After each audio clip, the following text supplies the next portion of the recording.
ए जो व्हाइट वाला पोर्शन नजर आ रहा है इसका मान देखो क्या है, ए का मान देखो ये रहा सर। अब आप कहोगे कि यहाँ पर तो दूसरे घंटे के पश्चात लिखा है तो A2 लिखना चाहिए था आपको। नहीं सर, यहाँ से लेके यहाँ तक ये पूरा S2N है, ये पूरा S2N है, लेकिन यहाँ प्लस माइनस लगेगा सर, प्लस माइनस लगाना पड़ेगा आपको, स्क्वायर रूट हटाते हो मतलब यहाँ पे। Hello welcome. देखो यार, जो प्रश्नावली 8.2 के बचे हुए सवाल है ना, इसमें से कुछ क्वेश्चन ऐसे हैं, क्वेश्चन नंबर 21 से लेकर 32 तक, जो बच्चों को हार्ड लगते ही हैं, है ना, क्योंकि इसमें कैलकुलेशन थोड़ी ज़्यादा उनको लगती है, लेकिन मैं आपको सिंपल तरीके से कराऊंगा और ये सारे क्वेश्चन जितने भी हैं आपको कहीं भी कठिन नहीं लगेंगे। जैसे कि हर एक एक्सरसाइज में बोलता हूँ कि जो भी क्वेश्चन यहाँ पे मैं आपको करा रहा हूँ आपको समझ में आ जाएगा, कठिन नहीं लगेगा। बस आप ध्यान रखना थोड़ा कि आपका जो फोकस है, ठीक है, आपका जो ध्यान है वो यहाँ पे होना चाहिए, बाकी समझाने की जिम्मेदारी मेरी है, ठीक है। और इस चैप्टर का इंट्रोडक्शन वीडियो भी आप देख लेना जब भी आपको टाइम मिले, क्योंकि उससे बहुत सारे कॉन्सेप्ट आपको क्लियर होंगे और जो क्वेश्चंस हैं, जो प्रश्नावली हैं, ठीक है ना, इन सभी को समझने में आपको आसानी हो जाएगी। चलिए शुरुआत करते हैं।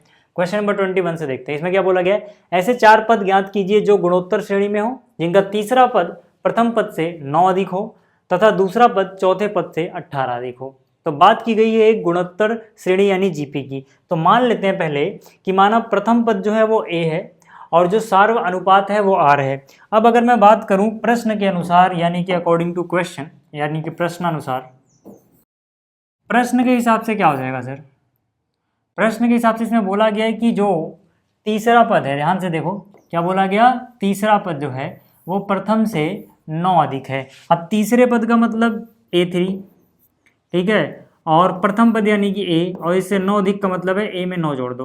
तो यहाँ से आप देख सकते हो कि जो तीसरा पद है वो प्रथम पद से अगर 9 अधिक है तो इसको हम लिखेंगे कैसे, समीकरण में कैसे लिखोगे, A3 बराबर A प्लस में 9, ठीक है। ये पहली बात आपको पता लगी। अब A3 को आप क्या लिख सकते हो, AR स्क्वायर। ये तो आपने अगर बेसिक वीडियो देखी है तो nवां पद निकालना आपको आता है किसी भी जीपी का, यानी गुणोत्तर श्रेणी का। तो A3 क्या होता है, AR की पावर 2, है ना। कौन सा फॉर्मूला लगाया है, AN वाला। क्या होता है, AR की पावर n-1, यानी जो भी n है उससे एक कम। तो यहाँ 3 है तो 3 से एक कम यानी कि 2 आ जाएगा। इतनी बात क्लियर है। अब आगे बात करते हैं। देखो यहाँ पे मैंने क्या लिखा, A प्लस 9। अब मुझे एक बात बताओ यार, एक तरफ लाऊं अगर मैं, AR स्क्वायर यहीं पे है, A आ गया माइनस में, तो उस तरफ क्या बचेगा, उस तरफ 9 बचेगा। क्या यहाँ से कुछ कॉमन ले सकता हूँ, ठीक है, पर बिल्कुल फोकस यहाँ पे रखो, समझ में आ जाएगा, पक्की बात है, ठीक है। यहाँ पर क्या कॉमन ले सकता हूँ, A कॉमन ले सकता हूँ। A कॉमन लूंगा तो यहाँ अंदर क्या बचेगा, आर स्क्वायर माइनस A बाहर ले चुके हैं, यानी कि यहाँ पे -1 बच जाएगा। और बराबर कितना है सर, 9 है। इसको समीकरण 1 बोल दो। इतनी बात समझ में आ गई क्या। इसको क्या बोल दिया हमने, इसको हमने बोल दिया समीकरण 1, ठीक है। अब जरा आगे बात कर लेते हैं। अब इसी तरह से एक और कंडीशन दी गई है हमें। कंडीशन क्या है कि दूसरा पद जो है, ध्यान से देखो क्या बोला गया, दूसरा पद जो है वो चौथे पद से 18 अधिक हो, है ना। दूसरा पद मतलब A2, चौथा पद मतलब A4, और इससे 18 अधिक होने का मतलब है A4 प्लस 18 कर दो, ठीक है। तो दूसरे पद को आप लिख सकते हो A इंटू आर, चौथे पद को लिखोगे AR की पावर 3 प्लस में कितना है सर, 18। AR की क्यूब इधर ले आओ तो AR यहाँ पे है माइनस में हो जाएगा, AR cube is equal to कितना है सर, 18 है। यहाँ से AR कॉमन ले लो, AR कॉमन लोगे ना तो यहाँ पे पूरा का पूरा उठा के बाहर लिख दिया, 1 बचेगा, माइनस A बाहर है, R क्यूब में से R बाहर है, यानी R स्क्वायर बचेगा, इज इक्वल टू है सर 18। अब अगर आप ध्यान से देखो इसको तो यार यहाँ पे R स्क्वायर -1 दिख रहा है, मैंने कहा ठीक है, यहाँ पे 1 माइनस R स्क्वायर दिख रहा है, तो मतलब यहाँ पे अगर मैं, ठीक है, दोनों तरफ माइनस से मल्टीप्लाई कर दूं तो इधर माइनस से मल्टीप्लाई करने पे तो बन जाएगा ये -18, इधर माइनस से मल्टीप्लाई करूंगा ना तो मैं अंदर ले आता हूँ उस माइनस को, है ना, माइनस मतलब -1 से, तो ये 1 माइनस R स्क्वायर की जगह R स्क्वायर -1 हो जाएगा, ठीक है। इसको बोल देता हूँ समीकरण 2। इसको क्या बोल देता हूँ, समीकरण 2, है ना। थोड़ा जगह बना लेते हैं, इसको अच्छे से लिखूँ मैं अगर तो थोड़ा और जगह बन जाएगी। देखो ये इधर लिख दिया मैंने, ठीक है, ये इधर लिख देता हूँ,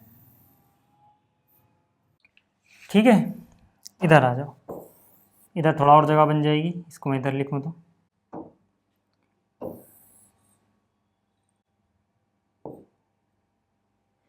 अब देखो यार, अब मैं क्या करता हूँ ना, ये जो समीकरण 2 है और ये 1 है, ठीक है ना, 2 को 1 से भाग दे देता हूँ, है ना। जो समीकरण 2 है इसको मैंने भाग दे दिया समीकरण 1 से। 2 में देखो क्या लिखा हुआ है, AR, ठीक है, 2 में क्या लिखा हुआ है, AR, और यहाँ पे क्या है, अच्छा खिंच गया है ना थोड़ा सा, इसको थोड़ा सा सही कर दूँ क्या, ठीक है, ए आर, और यहाँ पर क्या है आर स्क्वायर माइनस वन, यहाँ पे क्या है R square minus one equal to कितना है -18 है। इसको भाग देना है इस समीकरण से, राइट में क्या है 9, तो राइट में यहाँ पर नीचे क्या आ जाएगा 9 आ जाएगा, लेफ्ट में क्या है सर, लेफ्ट में है A R square minus one, तो यहाँ पे क्या आ जाएगा ए आर स्क्वायर माइनस वन। ऐसा करने से क्या फ़ायदा होगा, आर स्क्वायर माइनस वन से ए गया, ए से ए गया, यहाँ बचा सिर्फ आर, और यहाँ पे क्या है साहब, यहाँ पे है 9 दूनी 18, ऊपर है माइनस बी यानी -2। तो आर की वैल्यू तो अपने को पता लग गई, आर की वैल्यू अपने को कितनी पता लग गई -2। मुझे बताओ यहाँ कोई दिक्कत है क्या समझने में अब तक?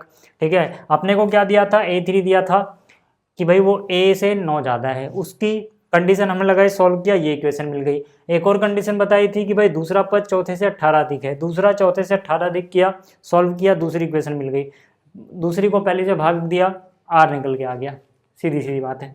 अब अगर मुझे आर पता है और सोचो किसी तरह से मुझे ए भी पता लग जाए, तो मुझे भाई गुणोत्तर श्रेणी के चारों पद ही तो निकालने हैं, तो मैं निकाल दूंगा। तो ए कैसे पता लगाएं, देखो यार यहाँ पर समीकरण 1 में क्या है, A R square minus one equal to 9 है ना, ए यहाँ पर क्या है R square minus one is equal to 9, ये कैसे लिखा समीकरण 1 से। इसी समीकरण है ना, इसी समीकरण में अगर हम r का मान -2 रख दें तो ये क्या हो जाएगा a, ठीक है, और ये हो जाएगा -2 का वर्ग -1 बराबर है 9। ठीक है, अब तो इसको ऊपर करना ही पड़ेगा, खैर ठीक।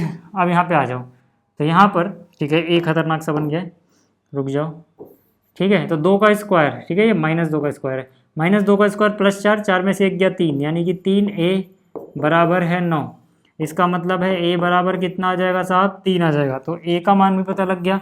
अब अगर a का मान पता लग गया तो जो गुणोत्तर श्रेणी यानी जीपी है वो आप बता सकते हो, 4 ही पद थे ना, पहला पद तो a ही होता है यानी कि वो हो गया 3, दूसरा पद a गुणा r आता है, भाई r अगर -2 है तो 3 गुणा में -2 कर दो यानी कि -6 आ जाएगा, r से गुणा करते रहोगे अगला पद मिलता रहेगा यानी 6, -6 गुणा में -2 माइनस माइनस प्लस, 6 दूनी 12, फिर -2 गुणा करोगे तो 24 माइनस का हो जाएगा। समझ में आ रही है बात? तो यार ये आ गए अपनी गुणोत्तर श्रेणी के 4 पद, और यही 4 पद हमसे पूछे गए थे। अब मुझे बता दो क्या कहीं कोई दिक्कत आ रही है किसी को समझने में कि ये कैसे आया? ठीक है, बहुत ही आसान सा प्रश्न था, आपको समझ में आ गया होगा बिल्कुल सही तरीके से। चलिए अब बात कर लेते हैं अगले क्वेश्चन की, यानी क्वेश्चन नंबर 22, जो कि अगेन एक आसान सा क्वेश्चन है। जितने भी क्वेश्चन यहाँ पे हैं सब आसान है, टेंशन मत लेना, मैं समझा रहा हूँ ना तो सब आसान है, समझ में आ जाएगा। यहाँ पे आ जाओ, यदि किसी गुणोत्तर श्रेणी का पीवां, क्यूवां और आरवां पद क्रमशः ए बी सी हो तो सिद्ध कीजिए कि ये बराबर इसके है। एक बात बताओ, यहाँ पे किसकी बात की गई है? पीवें पद की, यानी कि अब भाई पीवां पद क्या लिखोगे? ए पी, ठीक है, क्यूवां पद क्या लिखोगे? ए क्यू, और कौन सा पद है? आरवां पद है मतलब ए आर। ठीक है, ये चीज़ें किसके बराबर दी गई? क्रमशः ए बी और सी के, यानी कि जो पीएथ टर्म है वो ए के बराबर है, क्यूएथ टर्म जो है वो बी के बराबर है, और जो आरएथ टर्म है वो सी के बराबर है। इतनी बात समझ में आ रही है? अच्छा, इसके बाद क्या बोला गया है कि भाई सिद्ध कर दो, कुछ हमें सिद्ध भी करना है, वो भी मैं लिख देता हूँ, सिद्ध करना है। ठीक है, तो हमें जो सिद्ध करना था वो भी मैंने यहाँ पर लिख दिया, सिद्ध करना है। अब आगे के क्वेश्चन हम करें इससे पहले हमें यहाँ लिखना होगा प्रथम पद क्या है और कॉमन रेशो क्या है। ठीक है, तो मैं यहाँ पे लिख लेता हूँ पहले वो। अब देखो, मैंने यहाँ पे लिखा माना प्रथम पद कैपिटल ए है और सार अनुपात कैपिटल आर है। स्मॉल ए क्यों नहीं माना? क्योंकि स्मॉल ए तो भाई पीएथ टर्म है ना, प्रथम पद नहीं है वो। ठीक है, इसीलिए यहाँ पे कुछ और मानना पड़ेगा। तो अच्छा है कि मैंने इसको कैपिटल बना दिया, बस कैपिटल ए में। ठीक है, ऐसे ही कोई आरवां पद दिया गया तो आर से कंफ्यूज होगे, इसलिए कॉमन रेशो जो है उसको आर मत मानना, स्मॉल वाला, उसको मान लो कैपिटल आर मान लो। ठीक है, अब जैसे अगर इतना हो गया ना, तो एक चीज़ देखो यहाँ पे, अगर आपको इतनी चीज़ समझ में आई तो क्या, अब यहाँ पे ध्यान से देखना, अगर आपको इतना समझ में आया तो क्या आप पीएथ टर्म ये होगा इसको समझ पा रहे हो? देखो पीएथ टर्म जो है, क्या मैं उसको ये लिख सकता हूँ क्या? मतलब क्या मैं इसको ये लिख सकता हूँ? समझ पा रहे हो ना? ठीक है, तो ये किसके बराबर आएगा? ए के। कैसे आया ये? देखो यार, अगर आपके पास nवां पद होता निकालने के लिए तो आप इसको लिखते हो ए आर की पावर n-1, यही लिखते हो ना। बट अपने क्वेश्चन में ये ए नहीं होके कैपिटल ए माना हुआ है हमने प्रथम पद, ये प्रथम पद होता है। अब प्रथम पद को हमने कैपिटल ए माना, इसलिए कैपिटल ए आएगा, और इसको स्मॉल आर ना मान के हमने कैपिटल आर माना हुआ है, तो ये आएगा, और इसकी पावर आएगी n-1। ऐसे ही देखो यहाँ पर स्मॉल है और कैपिटल आर आया है बस इसलिए। और भाई यहाँ पे n होता है तो यहाँ n-1 लगाते हो, यहाँ पर p था तो यहाँ p-1 लगाओगे, बस सीधी सी बात है।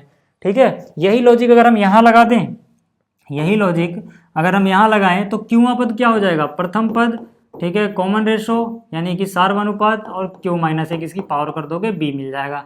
ऐसे ही ये क्या हो जाएगा, प्रथम पद, ठीक है, कॉमन रेशो r है और कौन सा पद है r तो r-1, n होता तो n-1 आता।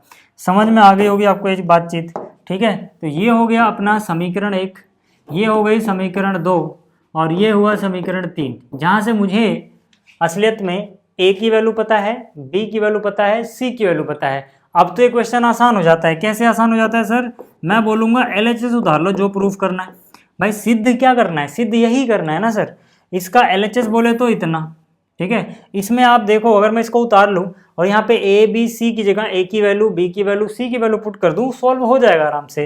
तो मैंने क्या कहा, मैंने कहा इसका LHS उठा लो भाई साहब, यहाँ से LHS मैंने उठा लिया। आप जरा ध्यान से देखना, अब मैं ये कह रहा हूँ कि जो इसका a है इसकी जगह, ठीक है, a की वैल्यू पुट कर दो, जो इसका b है इसकी जगह b की वैल्यू पुट कर दो, और जो इसका c है इसकी जगह c की वैल्यू पुट कर दो। मतलब क्या है, ध्यान से देखना।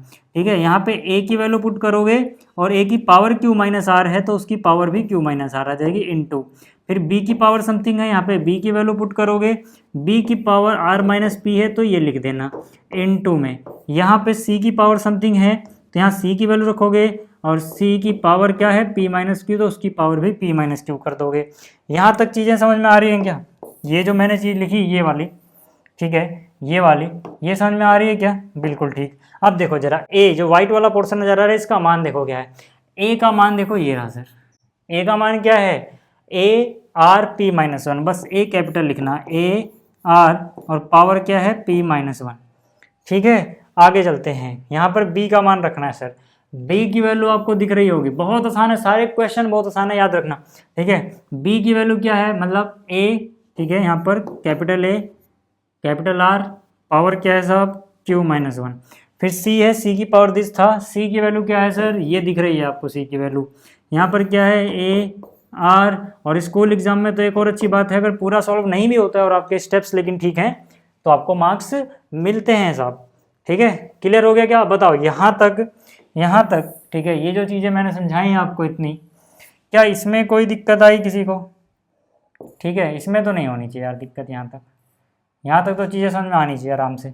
ठीक है, अगर यहाँ तक समझ में आया है, यहाँ तक अगर समझ में आया है तो अब आगे बात करते हैं। ठीक है, देखो यहाँ पर AR जो भी चीज़ें हैं सब गुणा हो रही हैं आपस में, ये सब क्या हो रही है आपस में, गुणा हो रही है ना। तो पहले A पे फोकस करो, देखो ये वाला A, ये वाला A और ये वाला A सब मल्टीप्लाई में है, और हमें पता है कि अगर ये चीज़ें मल्टीप्लाई में हो तो आधार अगर एक जैसे हो तो घातांक जुड़ जाते हैं। जैसे आपने पढ़ा होगा भाई कि जैसे 2 की घात 3 गुणा में 2 की घात 4 गुणा में 2 की घात 5 ऐसे हो, तो इसको हम लिख सकते हैं 2 की घात 3 + 4 + 5, है ना, लिख सकते हैं ना।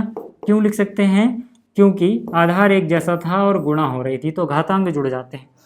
ठीक, और एक और चीज़ आपने पढ़ी होगी कि अगर m की घात मान लो यहाँ पे n है और इसके ऊपर घात p है तो ये हो जाता है m की घात n गुणा p, यानी घातांक के ऊपर घातांक लगाओ तो ये दोनों गुणा होते हैं। तो ये 2 नियम आपको बस पता होने चाहिए इस क्वेश्चन को करने के लिए। अब जरा इन दोनों नियमों को मैं यहाँ लगाता हूँ, यहाँ पे ध्यान से देखना, यहाँ पे a की घात 1 है अंदर और उसके ऊपर घात लगी हुई q-r, ब्रैकेट मतलब दोनों के लिए, a के लिए भी r के लिए भी। r पे फोकस मत करो, a पे फोकस करो। तो a की घात कितनी होगी, 1 गुणा में q-r क्या हो गया, यहाँ से आ गया q-r। ठीक है, यहाँ से मुझे क्या मिल गया, a की पावर q-r।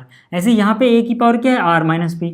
अब ये दोनों गुणा में है ना, यहाँ कुछ नहीं तो समझो गुणा का निशान है। ठीक है, ये डॉट जो है गुणा को ही रिप्रेजेंट कर रहा है। क्लियर होगी बात। अब गुणा में घातांक जुड़ेंगे ना, यानी यहाँ से q-r जुड़ जाएगा यहाँ पे जो आया है r-p से, और फिर से p-q है वो भी जुड़ जाएगा। अब यहाँ पे देख लो, a की पावर q-r यहाँ था लिख दिया, फिर a की पावर r-p था लिख दिया, फिर a की पावर p-q था लिख दिया। सबको प्लस में क्यों लिखा, गुणा हो रहा था। अब फोकस करो r पे। अब r की पावर यहाँ पे देखो, पावर के ऊपर पावर है तो गुणा होगा, पावर के ऊपर पावर गुणा यानी p-1 q-r, यानी यहाँ से क्या होगा p-1 और यहाँ पर क्या q-r। यहाँ तक की बात समझ में आ गई। फिर आर आर बेस सेम है यानी प्लस होगा, है ना, ये प्लस वाली पावर, ठीक है, क्योंकि पावर प्लस होती है सर जब बेस सेम हो और मल्टीप्लाई हो रहा हो। तो आर की पावर यहाँ पे क्यू माइनस एक R minus P, Q minus एक आर माइनस पी प्लस फिर आर की पावर आर माइनस एक इनटू में क्या सर पी माइनस क्यू। यहाँ तक किसी को दिक्कत है क्या कोई? यहाँ तक किसी को कोई दिक्कत है क्या? नहीं है, ठीक है। अब यहाँ पे आ जाओ यार, देखो ए की पावर कितनी बचेगी साहब, यहाँ पे ए की पावर कितनी बचेगी? जीरो। क्यों? देख लो यार, अगर आप देखोगे तो p माइनस पी जीरो हो गया, r माइनस आर जीरो हो गया, q माइनस क्यू जीरो हो गया सर, a की पावर जीरो आ गई, ठीक है। इनटू में r की पावर देखते हैं क्या होता है। अब इनको मल्टीप्लाई करोगे सर तो पी क्यू और माइनस में पी आर, तो यहाँ पे क्या लिख दोगे? P Q minus P R, ठीक है, ये लिख दिया। अब आगे माइनस क्यू, फिर minus minus plus R plus, आगे देखोगे तो Q R minus Q P, ठीक है, तो यहाँ पे हो जाएगा Q R minus Q P, लिखो पी क्यू लिखो, एक ही बात है, ठीक है। फिर यहाँ से माइनस आर, फिर माइनस माइनस प्लस पी, फिर और आगे चलें तो यहाँ पे आर पी लिखो पी आर लिखो, एक ही बात है। फिर यहाँ पे चले तो माइनस का क्यू आर, फिर आगे चले तो minus P minus minus plus Q. अब देखो यहाँ से कितना हो गया? ए की पावर जीरो वैसे वन होता है बट वो बाद में लिख लेंगे, चलो ठीक है। अब यहाँ पे आ जाओ, पहले यहाँ पे देखो क्या होता है, यहाँ पे देखो क्या होता है, देखो पी क्यू है, पी क्यू प्लस का है ना, माइनस का पी क्यू जीरो हो गया सर, माइनस का पी आर है तो प्लस का पी आर जीरो हो गया सर, ठीक है, पी माइनस पी जीरो हो गया सर, ठीक है, ये प्लस का क्यू या माइनस का क्यू जीरो हो गया सर, ठीक है, ये प्लस का क्यू आर या माइनस का क्यू आर जीरो हो गया, ये आर माइनस आर जीरो हो गया, तो मतलब आर की पावर भी जीरो आ गई। अब हमें पता है यार इसकी पावर जीरो इसकी पावर जीरो, तो ये भी वन ये भी one, one into one one होता है, और यही RHS में लेके आना था। आप नीचे लिखना है जगह, नहीं तो मैंने नहीं लिख दिया, ठीक है, नहीं तो फिर वो छोटा करने में ना स्क्रीनशॉट आप ले नहीं पाओगे, अच्छे से धुंधला हो जाता है थोड़ा, ठीक है। अब ये समझ में आ गया होगा आपको, ठीक है, क्योंकि वन के बराबर ही तो प्रूफ करना था। RHS में कितना है सर? वन है ना, RHS में कितना है? वन है, तो वन लेके आना था। समझ में आ गया क्या आपको ये? ठीक है, समझ में आ गया होगा ये। चलो अब बात करते हैं अगले क्वेश्चन की। सब क्वेश्चन आसान है, फिर से बोल रहा हूँ, टेंशन मत लेना। अब देखो जो 23वां प्रश्न है ना, ये भी काफी आसान है, ध्यान से देखो, आराम से हो जाएगा। इसमें क्या बोला गया? किसी गुणोत्तर श्रेणी का प्रथम तथा nवां पद क्रमशः a और b है ना। तो हमें क्या दिया गया? प्रथम पद जिसे हम a1 बोलते हैं वो कितना है? a है, और nवां पद यानी कि जिसे हम an बोलते हैं वो b है साहब, ठीक है। अब आगे क्या बोला गया है? एवं p n पदों का गुणनफल हो। जो p है ना, ये क्या है? n पदों का गुणनफल है। n पदों का गुणनफल मतलब पहला पद गुणा में दूसरा पद गुणा में तीसरा पद, इस तरह से करते रहो। कब तक? n पदों तक, यानी कि an तक। तो जो इनका गुणनफल आएगा वो p है। तो फिर से सुन लो, प्रथम पद a है, nवां पद b है किसी GP का यानी गुणोत्तर श्रेणी का, और जो p है वो क्या है? n पदों का, प्रथम n पदों का गुणनफल है। अगर ऐसा है तो सिद्ध कीजिए कि p square is equal to A B की पावर n है। और सिद्ध क्या करना है सर, वो भी लिख देता हूँ यहाँ पे, मुझे सिद्ध करना है कि जो p का वर्ग है वो बराबर है ए बी की पावर n के। चलिए शुरुआत करते हैं इसके सॉल्यूशन की। जो इन्फॉर्मेशन हमें दी गई थी, जो हमसे पूछा गया था, सब मैंने लिख दिया, आपको समझ आ गया होगा। तो यहाँ पे प्रथम पद तो दिया गया है, तो बस मैं लिखता हूँ माना सार्व अनुपात बराबर r। अब देखो यार, अगर इतनी चीज, ठीक है ना, अगर इतनी चीज आपको अच्छे से समझ में आई है, ठीक है, तो आप ये क्वेश्चन तो आराम से कर सकते हो, कहीं भी कोई टेंशन नहीं है। क्यों नहीं है? क्योंकि यार देखो सीधी सी बात मेरे पास क्या है, ठीक है, कि भाई nवां पद अगर b है, nवां पद क्या होता है सर? nवां पद मतलब ar की पावर n-1, ये कितना दिया गया है? b, है ना। इसको समीकरण 1 बोल के यहाँ छोड़ देते हैं अभी। अब आगे आ जाओ जरा। अब देखो सिद्ध ये करना है, ठीक है ना। अब ठीक है, पहले इसी को उठा लेते हैं, ठीक है, ये बाद में लिखना, ठीक है, जो सिद्ध करना था वो पहले लिख के यहाँ पे छोड़ दो, ठीक है, ये सिद्ध करना है।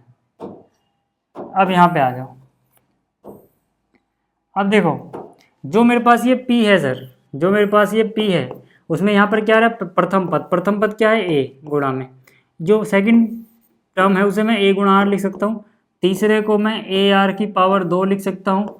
ऐसे गुणा करते करते करते मैं यहाँ पे nवें पद पे आऊँगा जिसको मैं a r की पावर n-1 लिख सकता हूँ। यहाँ तक किसी को दिक्कत है क्या कोई?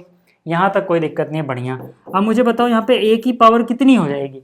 भाई यहाँ प्लस नहीं गुणा हो रहा है, a गुणा a करोगे a स्क्वायर, गुणा में a करोगे a की घात 3, फिर आगे a की घात 4, मतलब a को जितनी बार गुणा करोगे a से घात उतनी हो जाएगी। तो a कितनी बार यहाँ पे है, n बार, तो a की घात कितनी हो गई साहब, n हो गई। ऐसे भी समझ सकते हो कि हर जगह a का घातांक 1 1 1 है, a की पावर 1 1 1 चल रहा है, और आपको पता है आधार सेम हो और गुणा हो रहा हो तो घातांक जुड़ जाते हैं, यानी कि a की घात 1 + 1 + 1 + 1 n बार जाएगा। तो 1 को 1 में जोड़ोगे 2 होगा, 1 को 1 में 3 बार जोड़ोगे 3 होगा, 4 बार जोड़ोगे 4 होगा, n बार जोड़ोगे n होगा, ऐसे भी समझ सकते हो। और यहाँ पे r का घातांक 1 है, यहाँ 2 है, आगे 3 4 5 ऐसे करते करते n-1 तक गया है, तो मतलब यहाँ पे बेस सेम है r, तो घातांक जुड़ जाएंगे 1, यहाँ से r की पावर 2 है, आगे r की पावर 3 रही होगी, ऐसे करते करते करते n तक नहीं जाना है सर, वो गलती मत करना, n-1 तक। ठीक है, कहाँ तक जाना है, n-1 तक। अब क्वेश्चन ये है कि इसको जोड़ के आएगा क्या भाई, इसको जोड़ के या तो ये एक AP बन जाएगा, ऊपर 1 2 3 4 जोड़ रहे हो है ना, AP का सम निकालो, या फिर आपको डायरेक्ट फॉर्मूला याद होना चाहिए, प्रथम n पदों का योग, है ना, आपको डायरेक्ट फॉर्मूला याद होना चाहिए, प्रथम n पदों का योग कितना होता है। प्रथम n पदों का योग मतलब क्या कि 1 + 2 + 3 प्लस ऐसे करते करते n तक हो ना अगर, तो ये बराबर होता है जहाँ तक है वो लिख दो, फिर उससे एक ज़्यादा कर दो और डिवाइड बाय 2 कर दो साहब। जहाँ तक है मतलब अगर ये 5 तक होगा तो यहाँ 5 लिखोगे, 5 + 1 लिखोगे, डिवाइड बाय 2 कर दोगे। अगर 1 + 2 + 3 ऐसे 6 तक होगा तो यहाँ 6 लिखोगे, आगे 6 + 1 से गुणा करोगे यानी 7 से, डिवाइड बाय 2 कर दोगे। सोचो अगर ये n तक जाए ही ना, ये n-1 तक ही जाए, तो मतलब यहाँ n-1 लिखेंगे और वो n-1 में एक जोड़ देंगे, मतलब क्या, अपने क्वेश्चन में n-1 तक गया है, n तक गया ही नहीं है, तो r की पावर में जो भी है वो n-1 तक गया, n-1 लिखोगे, इससे एक ज़्यादा, जैसे यहाँ पे n था तो n तक गया था, n + 1, तो यार जब इससे एक ज़्यादा करोगे n-1 + 1 तो n ही होता है ना, इससे एक ज़्यादा मतलब क्या, -1 + 1 कट जाएगा, तो यानी वो n ही हो जाएगा। तो यहाँ पे क्या हो जाएगा, n, साफ साफ लिख देता हूँ, ठीक है, यहाँ पर क्या हो गया n-1, यहाँ पे क्या हो गया n, डिवाइड बाई कितना हो गया सर, 2 हो गया। यहाँ तक चीज़ें समझ में आ रही है क्या? यहाँ तक अगर समझ में आया तो अब जरा ध्यान से देखना कि यार मेरे पास ना जो मुझे प्रूफ करना है उसमें p नहीं दिख रहा मुझे, बल्कि p² दिख रहा है, मतलब p तो दिख रहा है लेकिन p का स्क्वायर है सब। अगर p का स्क्वायर है तो मैं दोनों तरफ स्क्वायर कर सकता हूँ, क्या काम बन सकता है? हाँ, अगर मैं p का स्क्वायर करूँ तो काम बन सकता है। ठीक है, ये जो फॉर्मूला है ये आप याद रखना, ठीक है, मैं छोटा सा लिख दे रहा हूँ यहाँ कहीं, ठीक है, वो आप देख लेना अलग से। ठीक है, फिलहाल जो क्वेश्चन है वह यहाँ से कर रहा हूँ।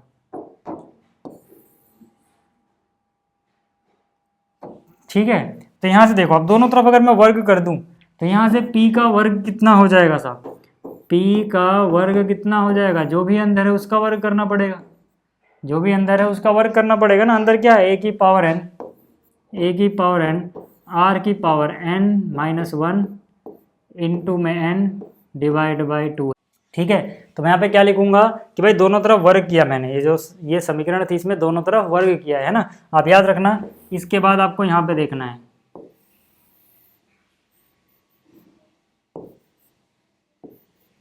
ठीक है, यहाँ पे देखना है आपको इसके बाद। अच्छा, इसके बाद अब यहाँ देखो, ये हो गया p² = 2। ठीक है, अब देखो यहाँ पे स्क्वायर है मतलब क्या, देखो पहली बात तो यहाँ पे स्क्वायर है तो इसका मतलब हो जाएगा a की पावर 2n, क्योंकि दोनों को अलग अलग स्क्वायर कर सकते हो। और r की पावर क्या हो जाएगा, देखो n-1 इंटू n। ठीक है, मतलब क्या, जब स्क्वायर पावर के ऊपर पावर हो तो मल्टीप्लाई होता है, तो n के ऊपर 2 है तो n 2 इंटू n 2n हो गया। इसकी गुणा करोगे तो ऊपर वाला 2 से नीचे वाला 2 कट जाएगा बस। ठीक है, ये बच जाएगा। अब देखो जो मुझे प्रूफ करना है, ध्यान से देखना, आप थोड़ा सा नकल मारते हैं, क्वेश्चन में से नकल मारनी अलाउड होती है, मैंने पहले भी बता रखा है, बाहर से नकल नहीं कर सकते हो, क्वेश्चन से नकल कर सकते हो। क्वेश्चन में जो भी प्रूफ करना है उसमें पावर n बचा हुआ है, तो एक काम करो ना, क्या दोनों के पास n नजर आ रहा है? हाँ, यहाँ भी n है कहीं ना कहीं, यहाँ भी n है कहीं ना कहीं, तो ये जो आपको n दिख रहा है ना साहब, ये वाला इसको ना मैं बाहर ही लिख देता हूँ। अंदर क्या बचेगा सर, अंदर बचेगा ए स्क्वायर, देखो यहाँ क्या बचेगा ए स्क्वायर, और यहाँ क्या बचेगा आर की पावर एन माइनस वन। अब जो मुझे चाहिए उसमें फिर से ए अलग है बी अलग है, तो यहाँ से ए तो अलग करना पड़ता है, ठीक है। तो मैं ए को अलग कर लेता हूँ यार, मैं क्या करता हूँ ए को अलग कर लेता हूँ। कैसे करूँगा, ए स्क्वायर को लिख दूंगा ए इंटू ए, और साथ में जो भी है, और इसकी पावर एन चल रही है। अब मुझे एक बार बताओ, ये ए हो गया, ए आर की पावर एन माइनस वन अभी हमने देखा था, एनवा पद था यानी बी हो गया, यानी कि ये हो गया प्रूफ। जिसको नहीं समझ में आया एक लाइन भी देख लो, समझ में आ जाएगा। जिसको नहीं समझ में आया देखो पहले देख ही लो, ठीक है। मैंने क्या किया है, मैंने यहाँ पे ए आर की पावर एन माइनस वन की जगह पे बी पुट कर दिया है साहब। क्यों किया है बी पुट, क्योंकि A R N minus one B था, समीकरण 1 से देख सकते हो भाई लोग, ठीक है। तो ये अब हो गया प्रूफ। अब तो समझ में आ गया कैसे आया, ठीक है। अब समझ में आ गया ना कैसे आया, चलिए ठीक। तो ये हो गया क्वेश्चन, आसान सा था। चलिए अब बात करते हैं अगले क्वेश्चन की। अगला जो क्वेश्चन है सर, उसमें क्या है, दिखाइए कि, और ये बहुत आसान सा है ना, इसमें कुछ ही लाइंस में आंसर आ जाएगा, देखो है ना। दो अलग अलग तरीके हैं, दोनों समझाता हूँ मैं आपको। पहला क्या है वो देख लो, पहला तरीका यहाँ पे बोल रहा है दिखाइए कि एक गुणोत्तर श्रेणी के प्रथम n पदों के योगफल n प्लस 1वें पद से 2nवें पद तक के पदों के योगफल का अनुपात 1/r की पावर n है। पहले क्वेश्चन बोला क्या गया वो तो समझ लो, सॉल्यूशन तो करते रहेंगे बाद में, ठीक है। देखो यार यहाँ पे ना सॉल्यूशन नंबर 24 लिख रहा हूँ मैं। यहाँ पे एक जीपी है सर, यहाँ पे क्या है, एक जीपी, ठीक, यानी कि गुणोत्तर श्रेणी। गुणोत्तर श्रेणी कुछ इस तरह से है, जैसे मान लो यहाँ पहला पद हो, यहाँ दूसरा पद हो, यहाँ तीसरा पद हो, ऐसे करते करते करते मान लो यहाँ कहीं nवां पद आता है। लेकिन आपको यहाँ रुकना नहीं है, इससे आगे भी चलते हैं अपन। इससे आगे क्या होगा भाई, nवें पद से एक ज़्यादा कर दो, फिर उससे भी एक ज़्यादा कर दो, ऐसे करते करते कहाँ तक जाना है सर आपको, 2n तक जाना है आपको। कहाँ तक जाना है, यानी कि 2n मतलब 2nवें पद तक, यहाँ तक जाना है आपको। अब जरा ध्यान से देखना, क्वेश्चन में ये पूछा गया है कि अगर आप प्रथम n पदों का योग निकाल लो, यानी इन सभी को जोड़ो, है ना, इन सभी को जोड़ के जो आएगा वो क्या होगा, प्रथम n पदों का योग। इन सभी को जोड़ के जो आएगा वो क्या होगा, प्रथम n पदों का योग, यही होगा ना। और अगर इन सभी को जोड़ा जाए तो ये n प्लस 1वें पद से 2nवें का योग होगा, है ना। ये क्या होगा, n प्लस 1वें पद से 2nवें पद का योग होगा, जिसको चलो हम बोल देते हैं Sn डैश। अब इसको 2n तो नहीं बोला जा सकता, क्योंकि अगर S2n बोल दोगे, S2n का मतलब होता है शुरू से लेके 2n। जैसे जब मान लो अगर मैं S5 लिखता हूँ, इसका मतलब क्या होता है, पहले से लेके 5वें पद का योग। अगर मैं यहाँ S6 लिखूंगा तो पहले से लेके 6। अगर मैं यहाँ पे S2n लिखता हूँ तो पहले से लेके 2n, तो 2n तो नहीं लिख सकते। हालांकि 2n वाला भी एक तरीका है, उस पर मैं भी आऊँगा, वो वाला तरीके से भी करा दूंगा, बट आप पहले इस तरीके समझो, इससे जल्दी आ जाएगा, ठीक है। तो यहाँ पे मैं यहाँ पे लिख लेता हूँ, माना प्रथम पद a है और सार्व अनुपात तो AP में होता है R है। अभी हम गुणोत्तर श्रेणी पढ़ लेना, वो अर्थमेटिक, ठीक है, प्रोग्रेशन में होता है, समांतर श्रेणी में। खैर देखो, है ना, ये सब ऐसा लिखने की जरूरत नहीं है। अगर आपने इतना लिख दिया टीचर समझ जाएगा, या फिर आपको अलग से लिखना पड़ेगा, माना प्रथम n पदों का योग Sn, बाकी के n प्लस 1 से लेकर 2n पदों का योग Sn डैश। बट अगर मैंने ऐसे बना दिया टीचर ऐसे भी समझ जाएंगी, बट आप लिख सकते हो चाहो तो, ठीक है। फिर से बोल रहा हूँ, क्या लिखना है आपको, माना प्रथम n पदों का योग Sn तथा n प्लस 1वें पद से 2nवें पद का योग बराबर Sn डैश, ताकि टीचर समझ जाए भाई क्या चीज़ क्या है ना। अब मैं इतना टाइम वेस्ट नहीं कर रहा, यहाँ पे आ जाओ। मेरे से पूछा क्या गया सर, प्रथम n पदों का योग और जो nवें से लेके n प्लस 1 से लेके 2n पदों का योग है, जिसमें S डैश बोल रहा हूँ, उनका अनुपात निकाल दो। अब उनका अनुपात कैसे निकालेंगे, ध्यान से देखना। n पदों का योग आपको पता है यार, a r की power n minus 1 divide by r minus 1, है ना। बस r 1 के बराबर नहीं होना चाहिए, है ना। इस क्वेश्चन के लिए कंडीशन क्या है, r is not equal to 1, ठीक है। r 1 के बराबर होगा तो ये फॉर्मूला ही नहीं लगा पाओगे। क्लियर होगी बात। चलो अब यहाँ पे Sn डैश क्या होगा, देखो Sn डैश निकालने के दो तरीके हैं आपके पास, है ना। वो दूसरा वाला तरीका भी कराऊंगा मैं, ठीक है। दूसरा तरीका देखो ये है भाई, जिससे ज़्यादातर लोग करते हैं कि ये पूरा अगर हम निकालें तो ये S2N आ जाएगा। अब इस पूरे में से S2N में से ये S2N आ जाएगा। इस S2N में से, ठीक है, अच्छे से लिख देता हूँ इसको, ठीक है। एक तरीका तो S2N में से अगर मैं ये वाला SN घटा दूँ वाइट वाला, तो पीले वाला बचेगा पोर्शन, मतलब इस पूरे में से ये वाइट वाला पोर्शन हटा दो तो वही वाला बचेगा, वो आ जाएगा, है ना। बट उससे अभी हम बाद में करेंगे, है ना। ये तरीका भी थोड़ी देर बाद देखेंगे। मैं क्या कह रहा हूँ, मैं डायरेक्ट इसको निकाल सकता हूँ। डायरेक्ट इसको कैसे निकालूंगा, मैं थोड़ी देर के लिए इसको भूल जाता हूँ सर। अगर मैं थोड़ी देर के लिए इसको भूल जाऊँ तो फिर से तो एक GP ही बच रही है भाई, है तो एक GP ही। अब प्रथम पद जो आप A मान रहे थे ना, अपने दिमाग में रखो, मान लो प्रथम पद ये होता, अगर ये प्रथम पद इसी को ले ले हम, है ना, प्रथम पद क्या करें हम, इसी को ही ले लें तो भी काम बन जाएगा। समझ में आ रही बात? यानी कि यहाँ पर A ना लेके मैं क्या करता हूँ, AN+1वां पद ले लेता हूँ।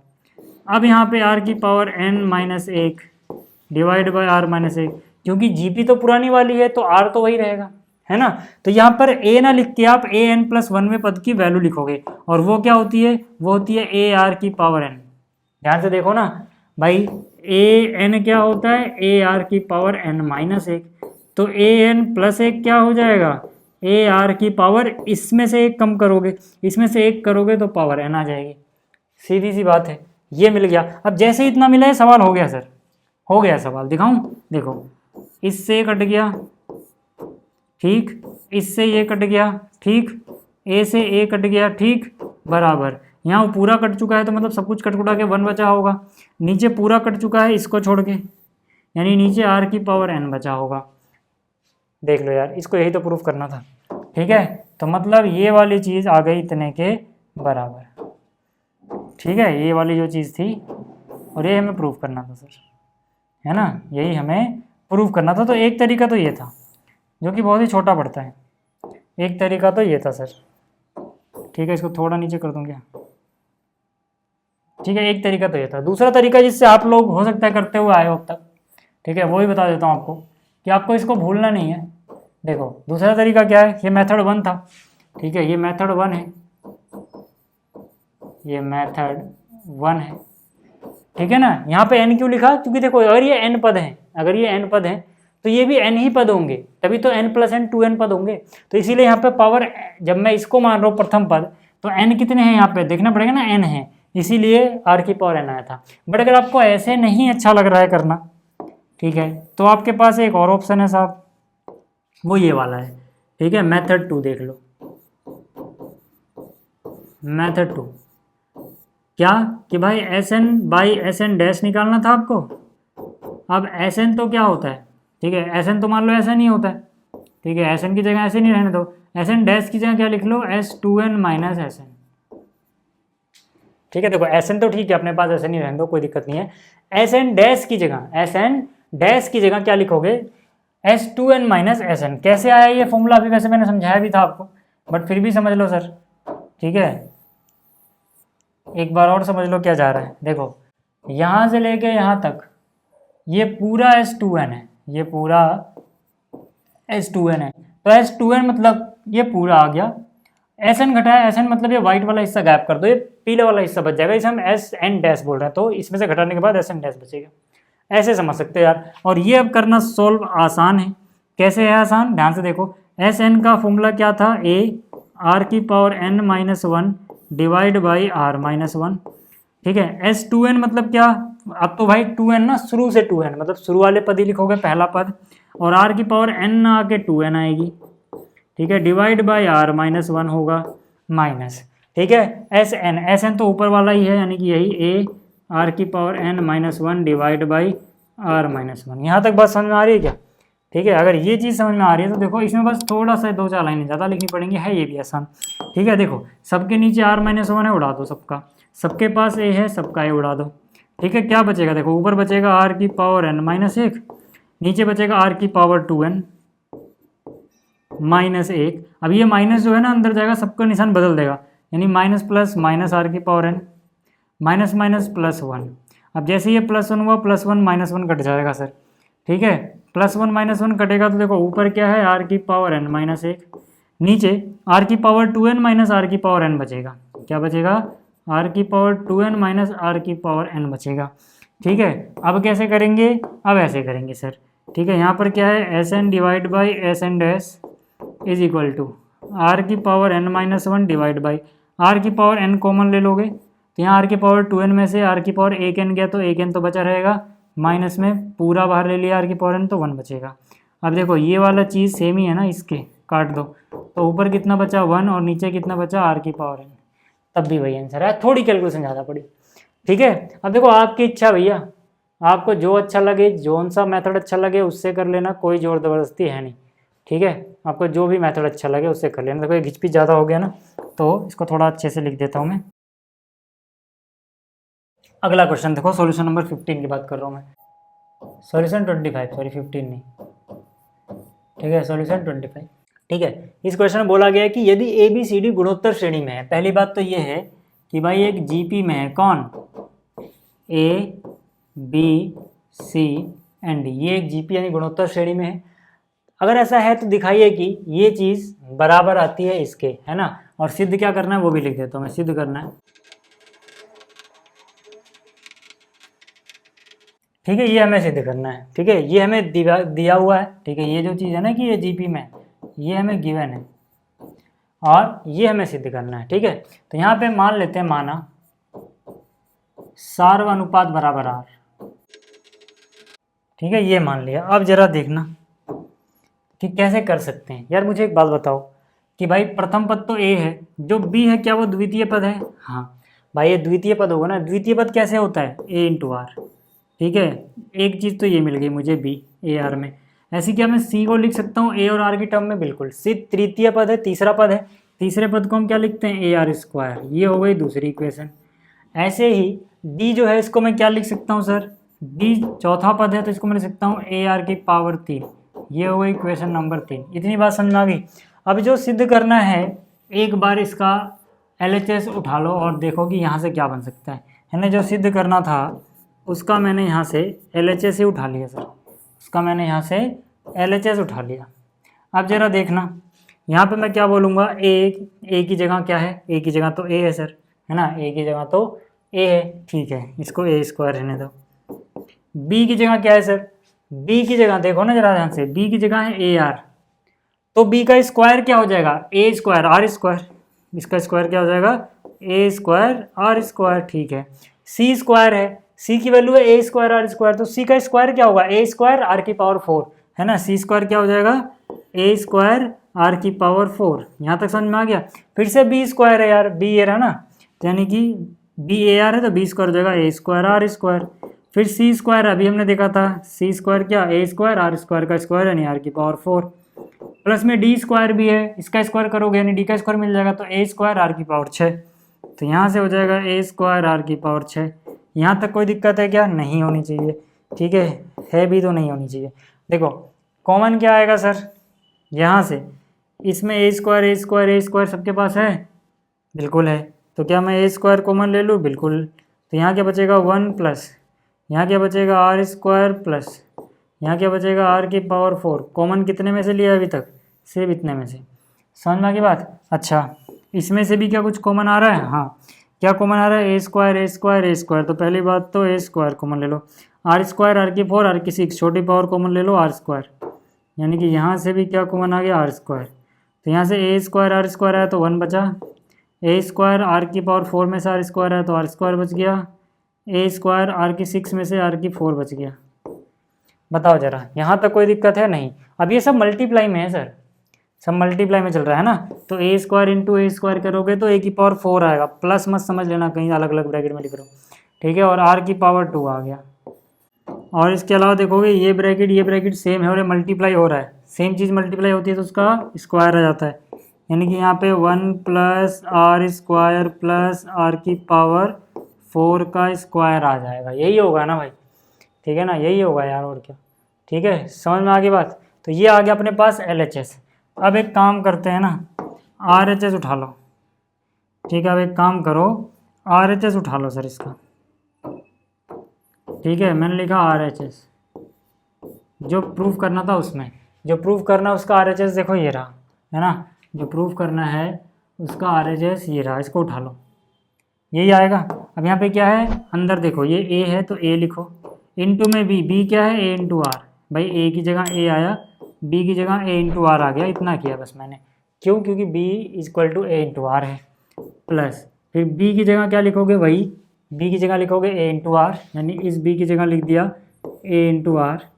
और जो c है इसकी वैल्यू अपने को पता है, ये क्या है ए आर स्क्वायर, तो इसकी जगह लिख दिया ए आर स्क्वायर। प्लस फिर से c आ गया, c की जगह क्या लिखा ए आर स्क्वायर, साथ में d भी है तो d की वैल्यू है ए आर क्यूब, तो इनटू में आ गया ए आर क्यूब, और यहाँ पे चल रहा है सर स्क्वायर। अब देखो जरा a इंटू ए, ये क्या हो गया ए स्क्वायर, साथ में r है, a इंटू ए फिर से A square, r into R square R cube, a into A फिर से ए स्क्वायर, r की पावर 2 और 3 5, और चल रहा है बाहर स्क्वायर। ठीक है, अब देखो क्या कॉमन ले सकते हो, अंदर ही अंदर कॉमन लेना क्योंकि बाहर स्क्वायर है, या तो स्क्वायर के साथ बाहर निकालो या फिर बाद में निकाल लेंगे। चलो देखो यहाँ पे ए स्क्वायर ए स्क्वायर ए स्क्वायर है तो ए स्क्वायर कॉमन आ गया, आर सबके पास मिल जाएगा, ए स्क्वायर बाहर आर बाहर 1 बचा, ए स्क्वायर बाहर आर क्यूब में से आर बाहर आर स्क्वायर बचा, ए स्क्वायर बाहर आर की 4 बच गई क्योंकि आर की 5 थी, एक आर बाहर लिया है। ठीक है, अब जरा क्या लिख सकते हो, जरा देखना जरा ध्यान से। यहाँ पर भाई स्क्वायर तो सबका ही है ना, तो इसका भी स्क्वायर होगा, ए स्क्वायर का स्क्वायर ए की पावर 4, और साथ में क्या आर का स्क्वायर, और इस ब्रैकेट का भी स्क्वायर, यानी कि 1 प्लस आर की पावर 4, इसका स्क्वायर अलग से लिख दो। ठीक है, और ये अपना आर एच एस आया, तो हम क्या बोल सकते हैं यार, एल एच एस भी देखो वही आ रहा है ना, ये एल एच एस की वैल्यू आई थी, और आर एच एस भी देखो वही आ रहा है, तो हम बोल सकते हैं ना यार दोनों चीज़ें बराबर हैं, L H S equal to R H S हो गया। ठीक है, तो उम्मीद कर रहा हूँ कि आपको ये सवाल भी समझ में आ गया होगा।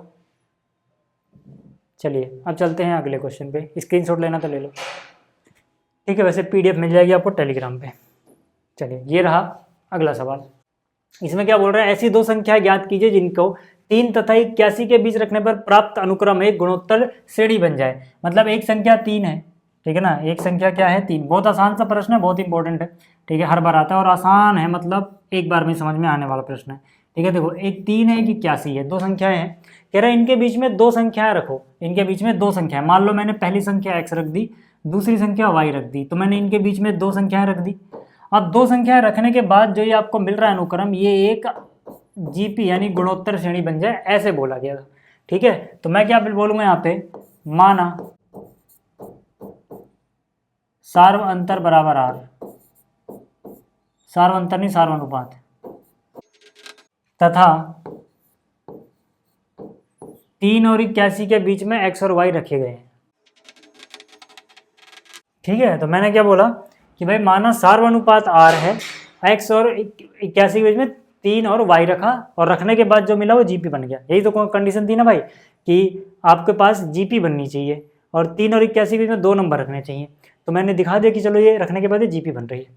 अब यार इसको करना आसान इसलिए सर क्योंकि यहाँ पे सब कुछ तो दिया ही हुआ है। देखो ना, प्रथम पद 3 दिया गया है, आप ऐसे क्वेश्चन में इंसर्ट करने के बाद देखना ये कौन सा पद बन रहा है। जितने टर्म रखोगे उससे 2 ज़्यादा बनता है ये। जैसे अगर आपने 2 पद रखे हैं तो ये चौथा बन जाएगा, 3 रखे होते तो 3 2 5वां बनता है। क्यों? क्योंकि 2 ये और 1 ये, 3 तो ये लोग हो जाएंगे, तो ये चौथा ही होगा, है ना। अगर मान लो मैं 3 चीज़ें इंसर्ट करता तो 3 वो और 1 ये 4, तो वो 5वां होता। अगर मैं 10 चीज़ें इंसर्ट करता तो 10 और 1 ये 11, वो 12वां होता। ऐसे समझ सकते हो। तो यहाँ पे 2 चीज़ें इंसर्ट करी है ना, तो ये कौन सा है, चौथा। गिन भी सकते हो 1 2 3 4, तो मतलब चौथा पद 81 है। चौथा पद अगर 81 है सर, तो क्या मैं चौथे पद को ए आर की पावर 3 लिख सकता हूँ? बोलोगे हाँ लिख सकते हो। ए की वैल्यू क्या मुझे 3 पता है, हाँ। यहाँ पे इंटू में क्या है, आर की पावर 3 बराबर कितना है सर, 81। तो आर की पावर 3 बराबर 27 हो गया, बिल्कुल हो गया। 3 गया डिवाइड में, 81 डिवाइड बाई 3 27 होता है। 27 किसका क्यूब होता है सर, 3 का।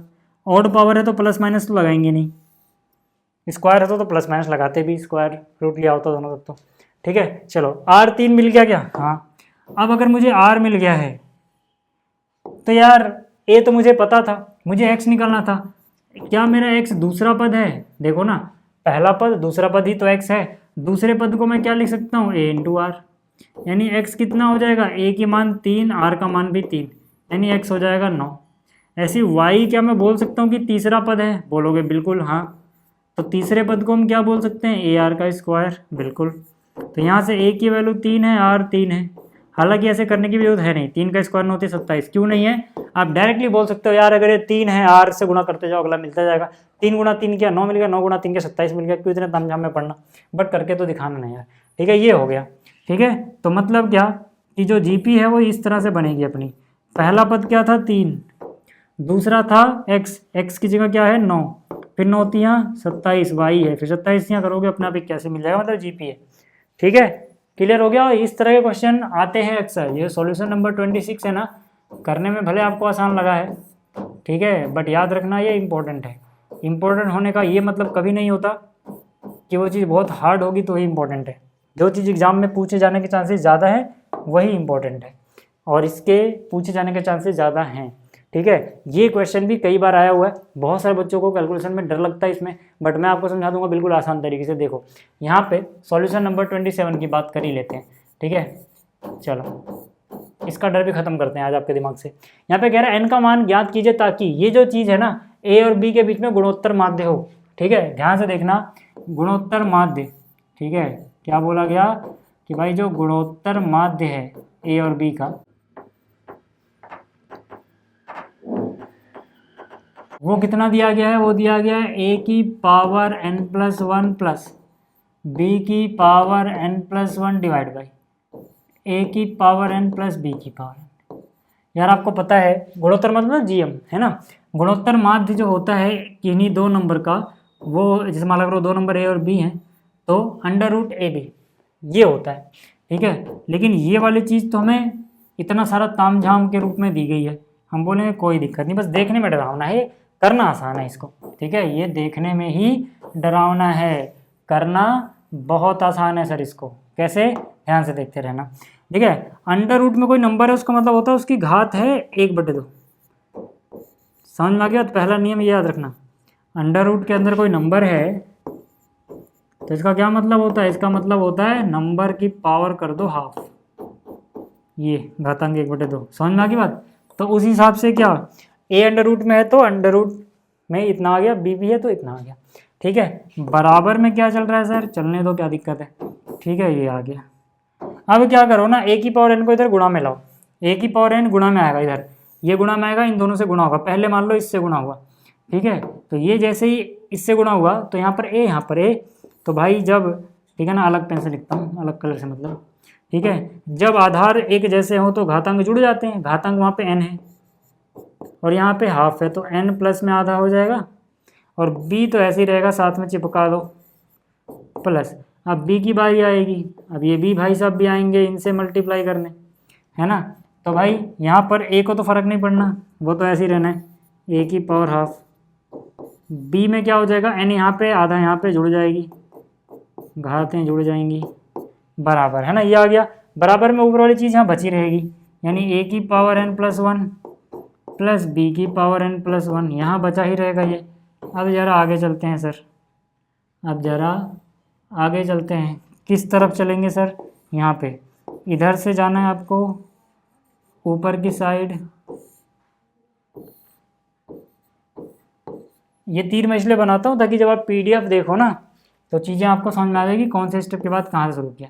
ठीक है, यानी यहाँ से यहाँ पे देखना है आपको। देखो जरा ध्यान से, यहाँ पे क्या करता हूँ ना मैं, an की पावर n+1/2 और an+1 वाली ये दोनों टर्म एक साथ कंबाइन कर लेता हूँ। मतलब क्या, ये जो हिस्सा है ना, ध्यान से देखना, ये वाला और ये वाला जो हिस्सा है ना, ये वाला, इनको मैं एक तरफ लेके आ रहा हूँ। ठीक है, देखो लेफ्ट में क्या है, लेफ्ट में यहाँ पे है a की पावर n+आधी इंटू में b की पावर आधी माइनस ये वाले है ना, इंटू में b की पावर आधी, ये लिखा मैंने वो देखो, और ये वाली चीज़ माइनस में लेके आता हूँ। ठीक है, ये वाली चीज़, ये क्या हो गया, हटाओ इसको। ठीक है, ये वाली चीज़, अच्छा ये प्लस का 1 छूट गया उधर, है ना, यहाँ से। ठीक है, अब आ जाओ। अब मैंने क्या किया, a की पावर n+1, ध्यान से देखना यार, बहुत आसान है, हो गया है सवाल लगभग। ठीक, और जो चीज़ें ब्रैकेट में नहीं लिखी मैंने, या लिख दूँ क्या अलग कलर से, ठीक है, इनको एक साथ कंबाइन कर लो। ये वाली जो चीज़ है सर, और ये वाली जो चीज़ है सब,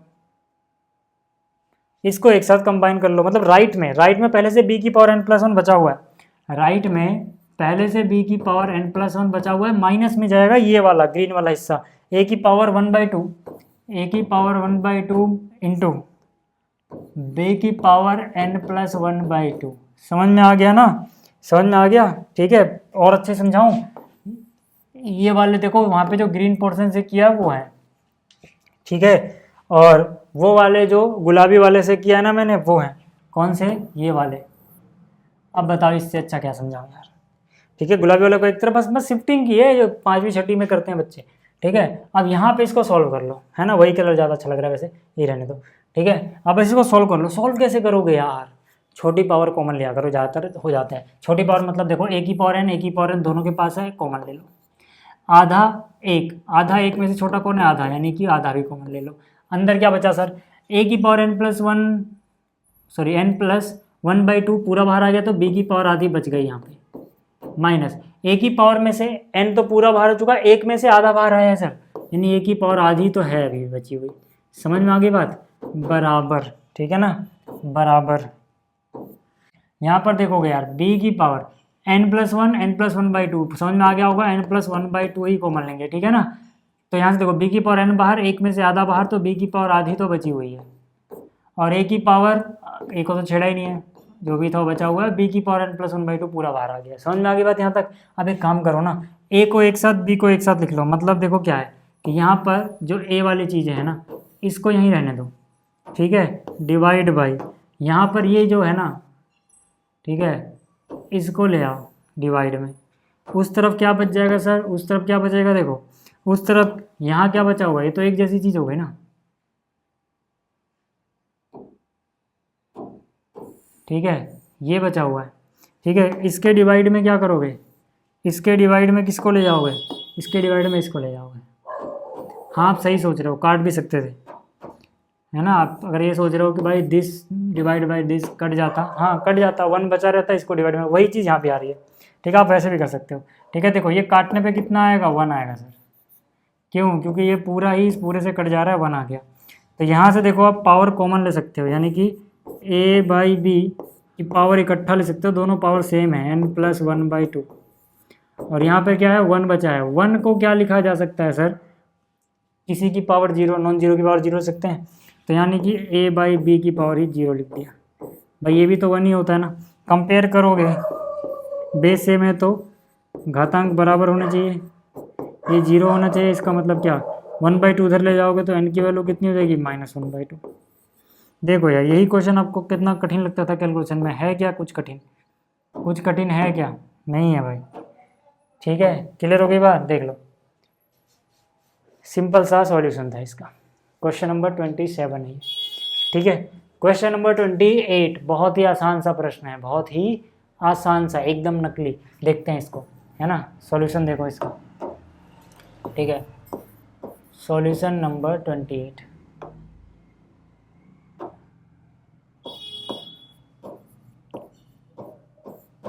ठीक। यहाँ पे कह रहा है दो संख्याओं का योगफल उनके गुणोत्तर माध्य का 6 गुना है, दिखाइए कि संख्याएं ये अनुपात ये हैं।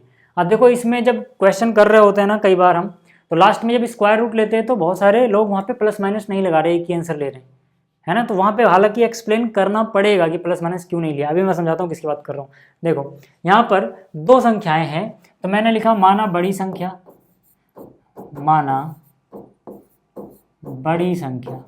अब आप कहोगे बड़ी छोटी मानने की जरूरी है, सीधा बोल दो माना दोनों संख्याओं में से एक ए एक भी है, नहीं नहीं नहीं, बड़ी छोटी मानोगे तभी सही आंसर आप एक्सप्लेन कर पाओगे। माना बड़ी संख्या बराबर ए है ना, और छोटी संख्या, क्योंकि दो संख्याएं है ना, अब एक बड़ी है एक छोटी है, दोनों बराबर क्यों नहीं है, कहाँ से पता लग रहा है, बता रहा हूँ, ठीक है। माना छोटी संख्या बराबर बी है। ध्यान से देखो मैंने क्या कहा कि दो संख्या है ना, इस क्वेश्चन में दोनों संख्याएं बराबर हो ही नहीं सकती। क्यों नहीं हो सकती बराबर, क्योंकि दोनों का अनुपात देखो ना भाई, ये संख्याओं का अनुपात ही तो आया है। अगर दो बराबर संख्या होंगी तो उनका अनुपात 1:1 आएगा, जबकि ऐसा तो हो नहीं रहा। हो क्या रहा है कि एक संख्या जो अनुपात मतलब ऊपर नीचे संख्या रख के काटा होगा तो मिनिमम फॉर्म कितनी आई है, ये आई है। तो भाई जाहिर सी बात है दोनों संख्या बराबर नहीं है, नहीं तो उनका अनुपात तो 1 आता। बट यहाँ पे ऐसा नहीं हो रहा। ठीक है। तो माना बड़ी संख्या a है, छोटी संख्या b है, तो यहाँ पे बड़ी संख्या ऊपर रखी गई है, छोटी संख्या नीचे रखी गई है, तभी काटने के बाद जो अंश है वो बड़ा आ रहा है, हर छोटा आ रहा है। देखो ना 3 दोनों के पास है, 3 में कुछ जोड़ा गया, 3 में कुछ घटाया गया, यानी यहाँ से बड़े वाला, यहाँ से छोटे वाला। ठीक है, अब आगे बात करते हैं। अब यहाँ पे क्या बोल रहे हैं, दो संख्याओं का योगफल है ना। प्रश्न के अनुसार अगर हम चलें, जैसे जैसा प्रश्न में बोला है वैसा वैसा अगर हम कर दें, जैसे जैसा प्रश्न में बोला है वैसा वैसा अगर हम कर दें, तो क्या बोल रहा है, कह रहे हैं दो संख्याओं का योगफल। भाई योगफल मतलब क्या होता है, जोड़ दो a प्लस बी, बराबर है उनके गुणोत्तर माध्य का 6 गुना, यानी 6 गुना में गुणोत्तर माध्य। गुणोत्तर माध्य को बोलते हैं जीएम, ज्योमेट्रिक मीन।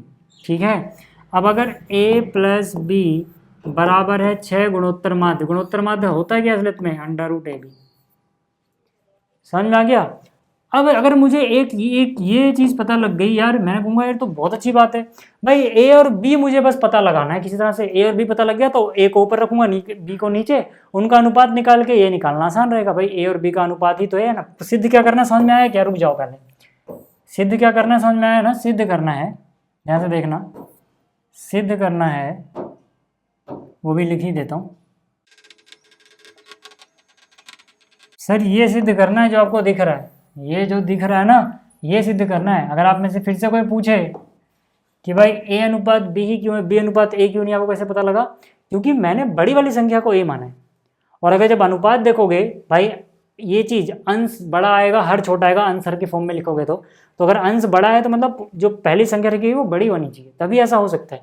भाई ये बड़ा कैसे पता लग रहा है ना आपको, ये 3 है तो ये भी 3 है, लेकिन इसमें 3 में कुछ जोड़ा गया है, यहाँ पे 3 में कुछ घटाया गया है, तो बड़ा कौन होगा यार, ये होगा। बहुत कॉमन सेंस वाली बात है। ठीक है, हालांकि common sense is not so common, याद रखना। ठीक, आगे चलते हैं। अब मैं कहाँ पे था, यहाँ पे। ठीक है, देखो a प्लस बी इतना आ गया। मैं क्या बोलूँगा कि अगर मुझे a और b पता लग जाए, उनका अनुपात निकालना आसान होगा। एक इक्वेशन मुझे a और b में मिल गई, एक और इक्वेशन कहीं से मिल जाए, कहानी में हमारा दिमाग ऐसे काम करेगा ना क्वेश्चन में, कि एक और इक्वेशन हमें मिल जाए कहीं से, तो मैं क्या कर सकता हूँ, ए और बी आराम से निकाल सकता हूँ। वो कहाँ से मिलेगी सर, वो यहाँ से मिलेगी। ध्यान से देखना, बहुत ध्यान से देखो। मैं बोलता हूँ a माइनस बी में अगर मुझे कोई इक्वेशन मिल जाए, तो ये वाली इक्वेशन सोल्व करना आसान रहेगा। माइनस बी से प्लस बी कट गया, 2a बराबर जो भी आएगा आ जाएगा। बट a माइनस बी ढूंढना आसान है क्या, इतना आसान तो नहीं है, लेकिन क्लास 11th में तो आसान है, खैर है ना। आसान क्या भाई, इसको आप लिखोगे ध्यान से देखो, a माइनस बी डायरेक्ट नहीं पता लगा पाओगे, लेकिन a माइनस बी का स्क्वायर डायरेक्ट पता लगा लोगे। कैसे, वो होता है a प्लस बी का होल स्क्वायर माइनस 4ab के बराबर। ये फॉर्मूला याद रखना। ठीक है, ये फॉर्मूला कैसे आता है मैं आपको बता भी देता हूँ। देखो, अगर आपके पास a माइनस बी का स्क्वायर हो, तो क्या आप इसको a square plus B square minus 2ab लिख पाओगे क्या? आप कहोगे क्यों नहीं लिख पाएंगे यार, यही तो फॉर्मूला होता है, A square plus B square minus 2ab। But इन दोनों को दूर दूर क्यों किया, क्योंकि मैं यहाँ पे कुछ और ताम झाम करने वाला हूँ। मैं यहाँ पर 2ab लिखूंगा प्लस में और 2ab माइनस में। कर सकता हूँ क्या, आप बोलोगे हाँ यार, एक बार जोड़ा एक बार घटा दिया, हिसाब बराबर हो गया। ठीक है, लेकिन लेकिन लेकिन साहब, ये वाली चीज़ क्या बन गई, a प्लस बी का होल स्क्वायर। देखो जरा, ये क्या बन गया, a प्लस बी का होल स्क्वायर। आप कहोगे बिल्कुल बन गया यार। माइनस 2ab माइनस 4ab हो गया क्या, बिल्कुल हो गया यार। और यहाँ पे a माइनस बी का होल स्क्वायर आया क्या, बिल्कुल आया यार। तो क्या ये फिर से हमें आइडेंटिटी मिल रही है, हाँ, a माइनस बी स्क्वायर बराबर होता है a plus B square minus 4ab की। ठीक है, वही चीज़ मैंने लिखी है सर, ये समझाने के लिए था, हटाओ इसको। ठीक है, अगर मैंने ऐसा कर दिया है तो क्या मैं a माइनस बी का स्क्वायर बराबर a प्लस बी की वैल्यू मुझे पता है क्या सर, हाँ, कितनी है, ये रही, कितनी है सर, 6 ज्योमेट्रिक मीन। अब ज्योमेट्रिक मीन की भी वैल्यू मैंने रख दी थी, ये रही, यानी इसकी जगह मैं 6√ab लिख सकता हूँ क्या सर, बिल्कुल लिख सकता हूँ। स्क्वायर कर दिया, माइनस में 4ab कर दिया। आप कहोगे यार ये तो मज़ा आ गया, दूसरी इक्वेशन तो हमें मिलने जा रही है। ध्यान से देखो, a माइनस बी का स्क्वायर, a माइनस बी का स्क्वायर इज इक्वल टू 6 का स्क्वायर 36 होता है सर। √ab का स्क्वायर करोगे रूट हट जाएगा, यानी कि ab आ जाएगा सर। माइनस में करोगे तो 4ab आ जाएगा सर, है ना। तो यानी कि a माइनस बी का स्क्वायर बराबर 32ab आ गया सर। अब कहानी में आता है ट्विस्ट। अब देखो, आप बहुत सारे टीचर ने ऐसे करा रखा होगा ना, a माइनस बी निकाला उन्होंने और यहाँ पे प्लस माइनस नहीं लगाया, बोला इसका अंडर रूट ले लो, इसका अंडर रूट सीधा सीधा ले लो यार। आप भाई स्क्वायर हटाया ना, तो यही तो आएगा, ये स्क्वायर हटाया तो दोनों तो मतलब अंडर रूट लिया। लेकिन यहाँ प्लस माइनस लगेगा सर, प्लस माइनस लगाना पड़ेगा आपको। स्क्वायर रूट हटाते हो मतलब यहाँ पे इवन पावर अगर nth रूट लेते हो तो प्लस माइनस आएगा आपको, दोनों तरफ ऐसे लेते हो। बट यहाँ पे आंसर तो एक ही है अपना, कौन सा वाला मालूम है? ये प्लस वाला, यानी प्लस के साथ लोगे आप यहाँ पे साइन। अब 32 क्या होता है? 16 दूनी 32, 32 को आप क्या लिख सकते हो? 16 गुणे 2, 16 मतलब 4 बाहर आ गया, रूट 2 अंदर बच गया, और ए बी को अलग से लिख दो यार रूट में, वही चीज़ लिखिए देख लेना। अब ऐसा मैंने क्यों किया इसको एक्सप्लेन नहीं किया ना मैंने अभी तक, कर देता हूँ। देखो मैंने क्या बोला, मैंने कहा भाई ए जो है वो बी से बड़ा है। मैंने शुरुआत में इसीलिए ये माना था क्योंकि मुझे पता है ये बच्चे बहुत सारे सोचते हैं एक्सप्लेनेशन कि यार हर जगह तो आप लोग बताते हो यहाँ पे प्लस माइनस लगाओ, यहाँ पे कोई प्लस माइनस लगा ही नहीं रहा, ऐसे एक्सप्लेन कर दे रहे हो, ये क्या बकवास है, जो मर्जी जो कर दिया। नहीं कर सकते है ना जो मर्जी जो। देखो यहाँ पे ठीक है, ए बी से बड़ा है, अगर ए बी से बड़ा है तो इसका मतलब है ए माइनस बी नेगेटिव हो ही नहीं सकता। बड़े में से छोटा घटा के नेगेटिव कैसे ले आओगे जनाब? मैंने बोला है ना ए बड़ा है बी छोटा है, बड़ी संख्या ए छोटी संख्या बी, और मैं ऐसा बोल सकता हूँ, गलत भी नहीं हूँ बोलते वक्त, क्योंकि मुझे क्लियर किया गया है कि अनुपात एक तो नहीं है, 1:1 तो नहीं है, दोनों संख्या बराबर तो नहीं है, तो छोटी संख्या बड़ी संख्या का लफड़ा तो चल रहा है यहाँ पे, कुछ ना कुछ तो है ऐसा। और ये वाला बड़ा आ रहा है, ये वाला छोटा आ रहा है, मतलब बड़ी संख्या पहले रखी गई थी, छोटी संख्या नीचे तब डिवाइड किया गया था। बहुत सी क्लियर सी बात है ये, समझ में आ गया। तो अगर ए बड़ी है बी छोटी है तो नेगेटिव तो नहीं होगा, ठीक है। और 32 का अंडर रूट लेना आता है ना भाई आपको, 16 दूनी 32 होता है, 16 का अंडर रूट 4 होता है, 2 बच गया अंदर।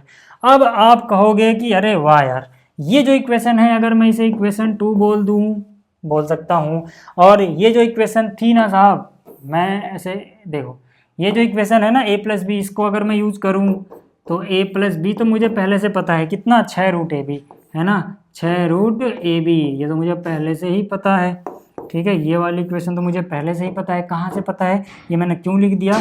ये मैंने लिखा समीकरण 1 से, समीकरण 1 से लिखा है सर। अब यार आप कहोगे अरे वाह तो मज़ा आ गया। क्यों मज़ा आ गया sir? Minus B plus B तो कैंसिल हो रहा है, ए प्लस ए तो 2a हो रहा है, बिल्कुल सही। यहाँ पे रूट ए बी कॉमन आ रहा है, बिल्कुल सही। बहुत आसान सवाल है, बहुत नकली सवाल है, ठीक है। देखो रूट ए बी कॉमन आ गया, यहाँ क्या बच गया? जोड़ना ही तो है, 6 कोई भी पहले लिखो, 6 + 4 रूट 2, 6 + 4 रूट 2 है ना, यानी कि रूट ए बी देखो ये कॉमन ले लिया, यहाँ बच गया 6 + 4 रूट 2। समझ में आ गई बात? आप कहोगे हाँ यार ये इतने अच्छे समझाओगे तो समझ में क्यों नहीं आएगा। देखो आगे चलते हैं। अब यार कमेंट में तारीफ वारीफ कर दिया करो, पढ़ के अच्छा लगता है, तुम तो कमेंट भी नहीं कर रहे हो। देखो यहाँ पे आ जाओ, 2a बराबर इतना है, तो a का मान तो निकल गया ना भाई साहब, a का मान, अच्छा तीर नहीं बनाया ना मैंने, रुको तीर मारते हैं थोड़ा। देखो इस स्टेप के बाद आपको यहाँ पे आना है, ऊपर जाना है, ऊपर जाना है, ऊपर जाना है, और यहाँ, यानी कि इस स्टेप के बाद यहाँ शुरू हो रहा है, फिर इस स्टेप्स के बाद यहाँ आना है, यहाँ आना है, ऊपर देखना है, और फिर यहाँ पे आ जाना है, यानी यहाँ से शुरू कर रहा हूँ सर मैं, ठीक है। तो a का मान आ गया क्या अपने पास? बिल्कुल आ गया सर। 2 डिवाइड में ले जाओ, है ना, 2 डिवाइड में ले जाओगे, जो 2 डिवाइड में जाएगा तो 6 को काट के बना देगा 3, 6 को काट के बना देगा 3, और 4 रूट 2 को काटेगा तो 4/2 यानी कि 2, तो ये हो जाएगा 2 रूट 2, और साथ में चल रहा है भैया ए बी अंडर रूट में, ठीक है। ये आगे समझ में, ए पता लग गया। अब आप कहोगे यार बी भी पता लगा के दिखाओ, अरे यार तो बी में कौन सी बड़ी बात है, बी कैसे पता लगा सकते हो? a + b 6 root A B है भाई, आपको पता है ना, a + b 6 root A B है ना, तो क्या a निकालोगे तो b माइनस में जाएगा, b निकालोगे तो a माइनस में जाएगा, हो सकता है ऐसा? हाँ। b निकालना है, हाँ, तो a जाएगा माइनस में सर, b जाएगा इधर, थोड़ा और जगह मिल सके ताकि उसे, ठीक है। तो a गया माइनस में, b = यहाँ पे क्या है, 6 रूट ए बी, माइनस में a है, तो a को ये चीज़ माइनस में करके लिखो, माइनस में मतलब ये हो जाएगा, देखो माइनस करोगे तो इस तरफ आ जाएगा ये 2 रूट 2 और ए बी।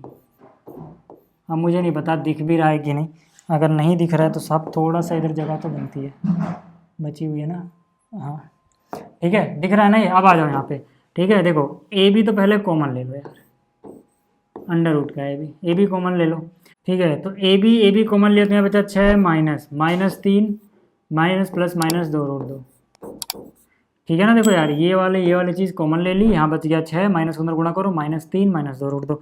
समझ में आ रही है बात।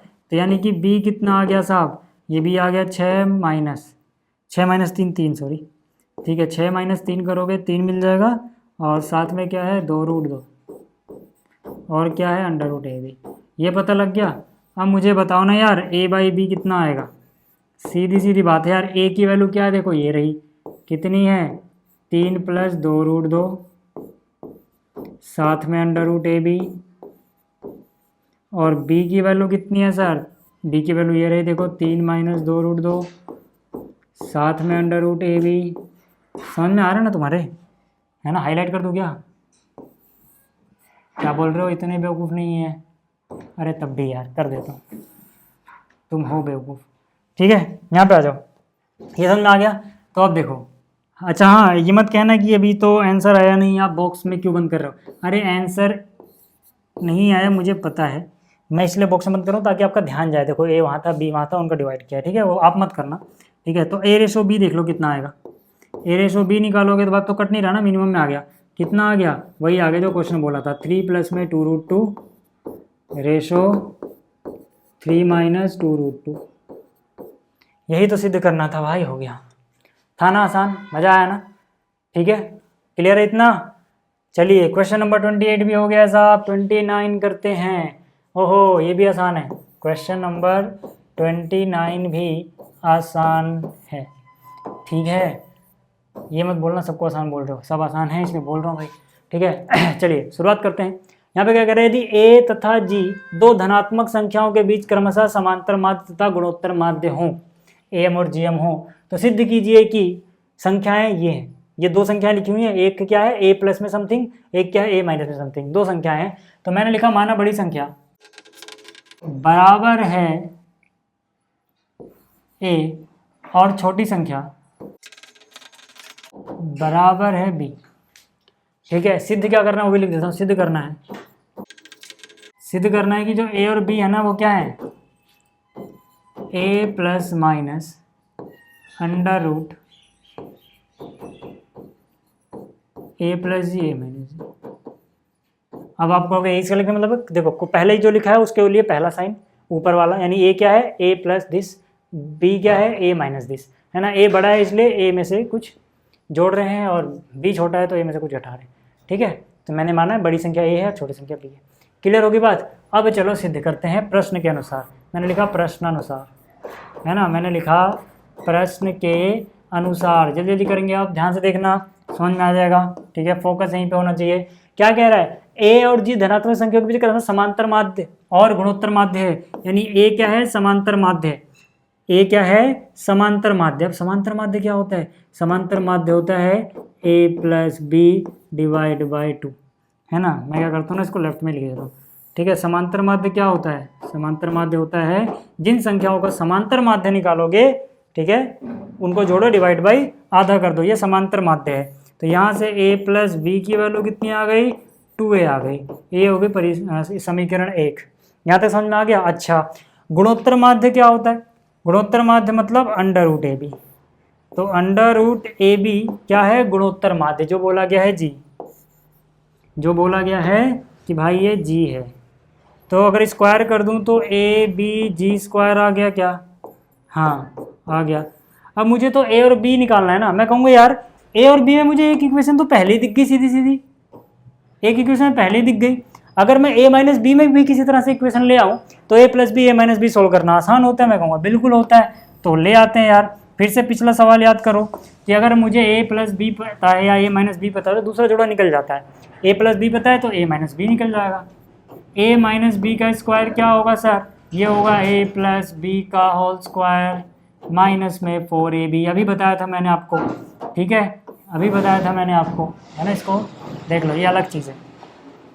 सॉल्यूशन आपका यहाँ से चल रहा है सर, इसके बाद आपको ऊपर देखना है, इसके बाद आपको ऊपर देखना है सर, और फिर यहाँ पे आना है।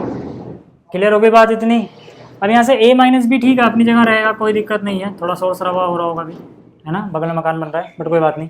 a + b का स्क्वायर, a + b कितना है सर, a + b है 2a, तो ये हो जाएगा 2 कैपिटल A का स्क्वायर माइनस में 4a × b, ए इंटू बी का वैल्यू है कैपिटल जी स्क्वायर, तो यहाँ पे आ गया जी स्क्वायर। यहाँ तक ठीक है। एक मिनट में गेट वगैरह बिल्कुल बंद कर दूँ ताकि थोड़ा कम आए।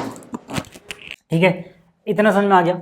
अब इसके बाद देखो यार, यहाँ पे क्या हो जाएगा, 2 का स्क्वायर 4, यहाँ पर भी 4 है, यानी 4 तो कॉमन आ जाएगा।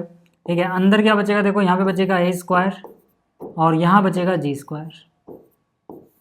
ठीक है, अब यहाँ पे बात करते हैं a माइनस बी का ये क्या चल रहा है सर, स्क्वायर चल रहा है। ठीक है ना, a माइनस बी का ये स्क्वायर चल रहा है।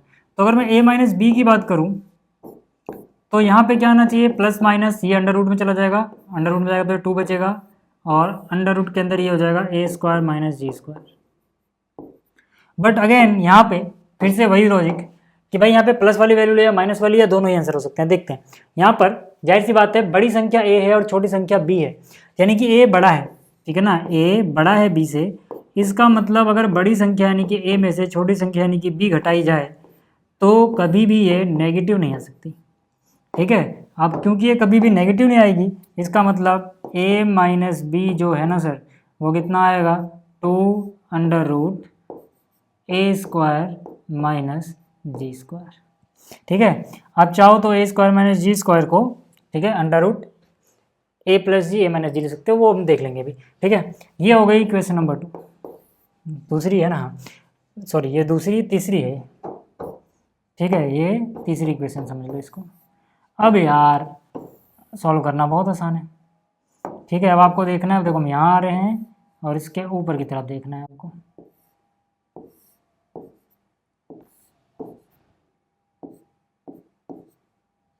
ठीक है, यहाँ पे आ जाओ। अब क्या करते हैं ना, देखो एक इक्वेशन ये रही ए प्लस बी में। ठीक है, मुझे यहाँ पर ए प्लस बी पता है। ए प्लस बी कितना है सर, ए प्लस बी है 2a, ए प्लस बी है 2a, और a माइनस बी भी पता है साहब। a माइनस बी क्या है sir, 2 under root A square minus G square. इनको अगर मैं जोड़ दूं तो माइनस बी प्लस बी गया, 2a is equal to 2 common आ गया, अंदर क्या बचेगा, a प्लस अंडर रूट के अंदर ए स्क्वायर प्लस जी स्क्वायर, ए स्क्वायर माइनस जी स्क्वायर, यही आएगा सर। तो यहाँ से 2 से 2 कैंसिल हो गया, a की वैल्यू क्या आ गई, capital A plus under root A square minus G square को अब जरा अच्छे से लिख देते हैं, a plus G A minus G. क्या एक नंबर मिल गया मुझे a को देखो a दिखाना था, a प्लस दिस मैंने दिखा दिया। अब b को मुझे क्या दिखाना है, a माइनस दिस। ठीक है, तो b कैसे निकलेगा सर, यहाँ से b की वैल्यू निकालो, b की वैल्यू क्या हो जाएगी, 2a, माइनस में स्मॉल है ना। आप चाहो तो पहले ये इक्वेशन उतार भी सकते थे, बट फिर भी मैं देखो इससे लेके आया। a प्लस बी की वैल्यू 2a है, तो b की वैल्यू क्या होगी, a माइनस में चला जाएगा, सीधी सीधी बात है, वहाँ से लिख सकते हैं ऐसा। तो यहाँ से ठीक है, इसका कलर ही चेंज कर देता हूँ मैं। ठीक है, यहाँ से b की वैल्यू क्या हो जाएगी, देखो 2a अपनी जगह है, माइनस में a करोगे, माइनस में a यानी ये वाली चीज़ माइनस में जाएगी, तो ये हो जाएगा minus a minus this, a plus G A minus G, है ना भाई। इसको माइनस करोगे तो इधर भी माइनस आएगा, इधर भी माइनस आ जाएगा। ठीक है, तो भी तो माइनस a की वैल्यू होगी। तो यहाँ से 2a में से a गया तो a बचा, माइनस जो भी था वो लिख दो, a plus G A minus G, ये आ गई b की वैल्यू, है ना। तो जो नंबर्स हैं देखो, एक नंबर क्या आ रहा है सर, एक जो नंबर है वो तो आ रहा है a प्लस समथिंग, दूसरा क्या आ रहा है a माइनस समथिंग। ठीक है, तो हम सीधा बोल सकते हैं नंबर्स आर, यानी कि a और b आर, है ना, सीधा बोल सकते हैं नंबर्स आर। ठीक है, क्या है, a प्लस माइनस दिस।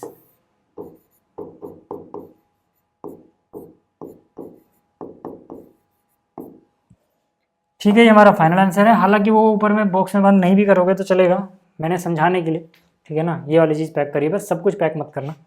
चलो, ये हो गया। ठीक है, उम्मीद करता हूँ कि आपको ये क्वेश्चन भी समझ में आ गया होगा। क्वेश्चन नंबर 29 था ये। क्वेश्चन नंबर 30 की बात कर लेते हैं, यानी इसकी। यहाँ पे क्या कह रहा है, किसी कल्चर में बैक्टीरिया की संख्या प्रत्येक घंटे पश्चात दुगनी हो जाती है, हर एक घंटे के पश्चात दुगनी हो जाएगी जितनी पहले थी, ठीक है, पिछले घंटे। यदि प्रारंभ में उसमें 30 बैक्टीरिया उपस्थित थे तो बैक्टीरिया की संख्या दूसरे, चौथे और nवें घंटों के बाद क्या होगी, ठीक है। तो मैंने यहाँ पर बोला कि भाई जो पहले घंटे बैक्टीरिया की संख्या थी ना, ठीक है, उसे क्या बोल देता हूँ A1, जो दूसरे घंटे होगी उसे क्या बोलेंगे A2, तीसरे घंटे, ठीक है। तो शुरुआत में देखो 30 बैक्टीरिया मौजूद हैं, है ना, एक घंटे बाद इसका डबल हो जाएगा, वो क्या होगा वो बाद में सोचेंगे, मैं इसको A1 A2 A3 इस तरह से लिख रहा हूँ, ठीक है ना, ऐसे करते करते, ठीक है ना, ये आगे बढ़ता जाएगा, ठीक। ये क्या है, ये है बैक्टीरिया की संख्या जो कि एक क्या बनाएगी, जीपी बनाएगी। क्यों बनाएगी, क्योंकि हर घंटे के पश्चात डबल हो जाती है, यानी कि यहाँ पे R का मान 2 दिया गया है, R का मान 2 दिया गया है और A का मान 30 दिया गया है। शुरुआत में 30 बैक्टीरिया मौजूद हैं, हर बार डबल डबल डबल डबल होते रहते हैं, मतलब R कितना है, 2 है।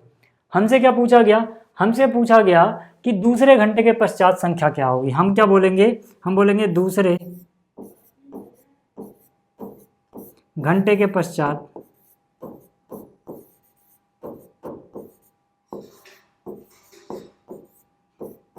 संख्या।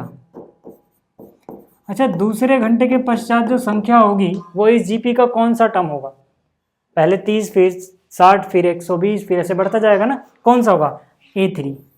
अब आप कहोगे कि यहाँ पर तो दूसरे घंटे के पश्चात लिखा है तो A2 लिखना चाहिए था आपको। नहीं सर, उसको समझ लो, उसको अगर समझना है तो यहाँ से देख लो, इसमें कन्फ्यूजन रहती है, उसको यहाँ समझेगा, टाइम लाइन को समझो जरा, ठीक है। यहाँ पे टाइम लाइन समझो कि भाई अगर 0 R हुए मतलब शुरुआत का टाइम पे ही आपको 30 प्रेजेंट है ना, क्या बोला गया है कि 30 बैक्टीरिया उपस्थित थे, मतलब जो आपने टाइम नापना चालू किया, मेजर करना चालू किया, मापना चालू किया, तब से ही शुरुआत में ही 30 बैक्टीरिया हैं। जब 1 R बीतेगा, है ना, कितना, 1 घंटा बीत जाएगा, तो कौन सी टर्म मिलेगी आपको, सेकेंड, यानी तब 30 दूनी 60 बैक्टीरिया हो चुके होंगे। जब आपका सेकेंड R बीतेगा, यानी कि दूसरा घंटा बीत जाएगा, तो कितने बैक्टीरिया हो चुके होंगे, जो थर्ड टर्म में आएंगे, यानी A3।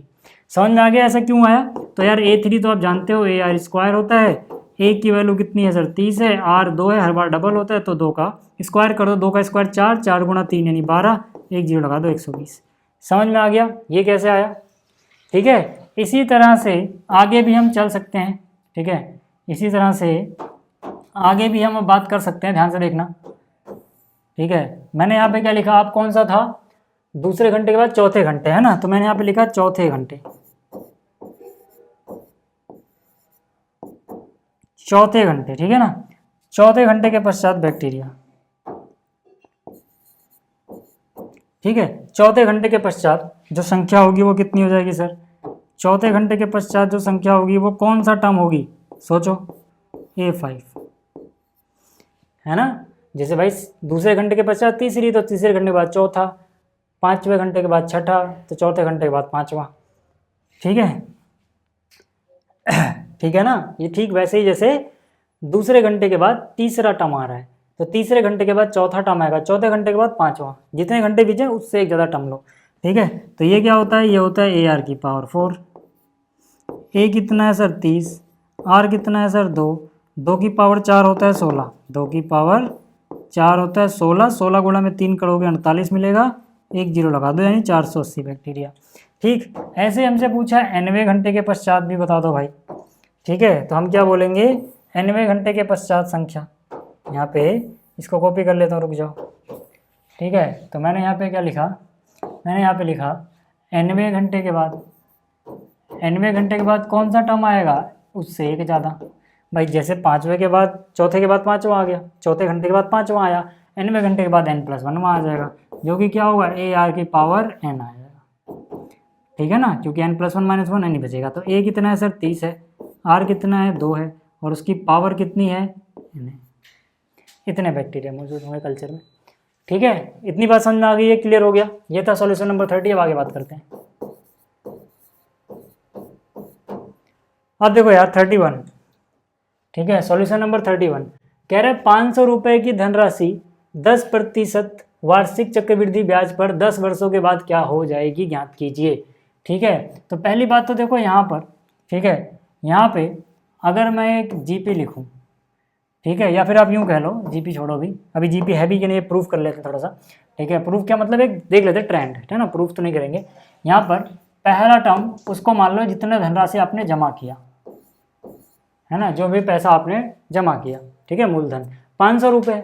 ठीक है, अब हर बार क्या होता है 10% का चक्रवृद्धि ब्याज मिलता है, 10 वर्षों के बाद क्या होगी बताना है। तो A1 इतना आ गया, A2 क्या होगा सर, देखो 500 रुपये आपने जमा किया था, प्लस में, है ना, 500 का 10% और मिलेगा, 500 का 10% सर, किसी का 10% मतलब होता है उसका 10वां हिस्सा, तो 500 का 10वां हिस्सा मतलब 50, तो 500 ये और 50 ये, टोटल कितना हो गया 550 रुपये हो जाएगा अगली बार।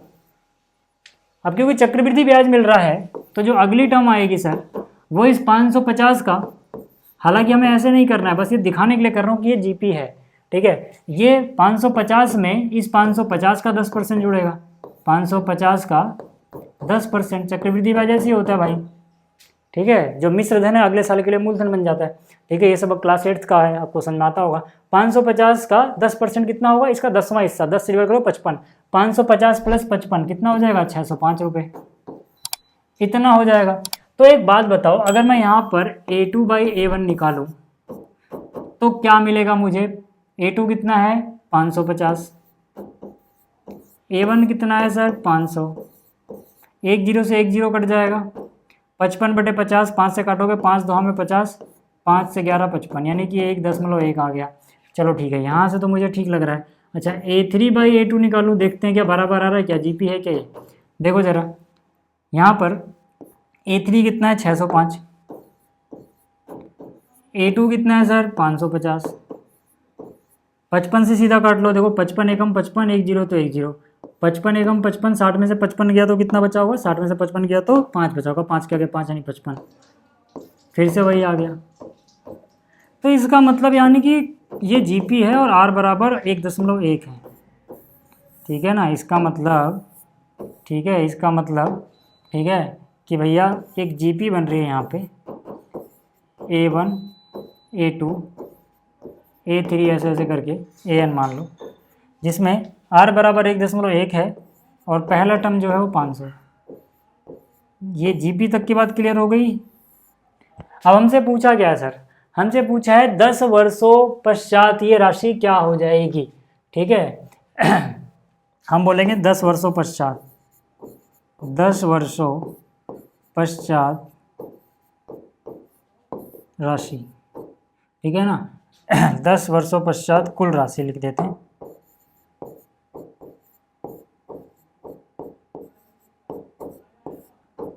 ठीक है, क्या हो जाएगी A11। अब देखो यहाँ पर भी लोचा है, बहुत सारे बच्चे सोचते होंगे 10 वर्षों 50 A10 निकाल लो, नहीं सर A11 निकालो। क्यों, फिर से यहाँ पे टाइम लाइन समझो, जब 0 वर्ष हुए यानी जब शुरुआत का दिन था, जब आपने जमा किया तभी आपने 500 जमा कर दिया ना, यानी पहली टर्म तो 0 टाइम पे आ गई, जब 1 साल बीतेगा तो दूसरी टर्म आ जाएगी, जब 2 साल बीतेंगे तो तीसरी टर्म आ जाएगी, तो जब 10 साल बीतेंगे तो 11वीं टर्म आ जाएगी। समझ में आ गया। और 11वीं टर्म का मतलब क्या हो गया, AR की पावर 10, A कितना है साहब 500 है, R कितना है 1.1 है, इसकी पावर 10 हो गया साहब, इतने रुपए। ठीक है, कुल राशि ये रुपए में है ना, राशि किस में है साहब, रुपए में। ठीक है, इतना आ जाएगा। ठीक है, ये रुपए में। ये समझ में आ गया क्वेश्चन नंबर 31। क्वेश्चन नंबर 32 और आसान है। यहाँ पे क्या कह रहा है, यदि किसी द्विघात समीकरण के मूलों के समांतर माध्य एवं गुणोत्तर माध्य क्रमशः 8 और 5 हैं तो द्विघात समीकरण ज्ञात कीजिए। तो भैया एक बात बताओ कि पहले तो मूल जो है ना, माना द्विघात समीकरण के मूल, उनको मान लेते हैं कि वो क्या है।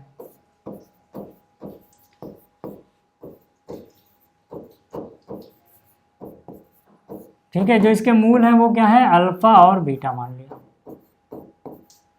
यही आप क्लास 10 में पढ़ते हुए आए थे। अब यहाँ पे क्या कह रहा है कि भाई मूलों के समांतर माध्य, भाई अगर A और B होता है तो उसका समांतर माध्य A + B / 2 होता है, तो यहाँ पे अल्फा और बीटा है तो समांतर माध्य क्या हो जाएगा, अल्फा + बीटा / 2, यही तो है ना समांतर माध्य।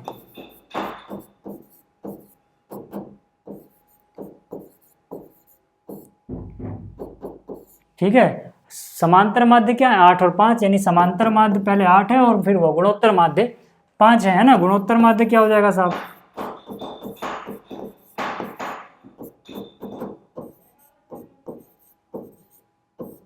ठीक है। गुणोत्तर माध्य मतलब क्या, गुणोत्तर माध्य मतलब अंडर रूट अल्फा बीटा, जैसे अंडर रूट ए भी लिख रहे थे अभी हम, वो हमें कितना दिया गया, 5 दिया गया, ठीक है। अच्छा, अगर अल्फा प्लस बीटा बराबर 2 है, इसका क्या मतलब है, इसका मतलब है अल्फा प्लस बीटा बराबर मतलब 8 है, ठीक है ना। Alpha plus beta divide by 2 अगर 8 है,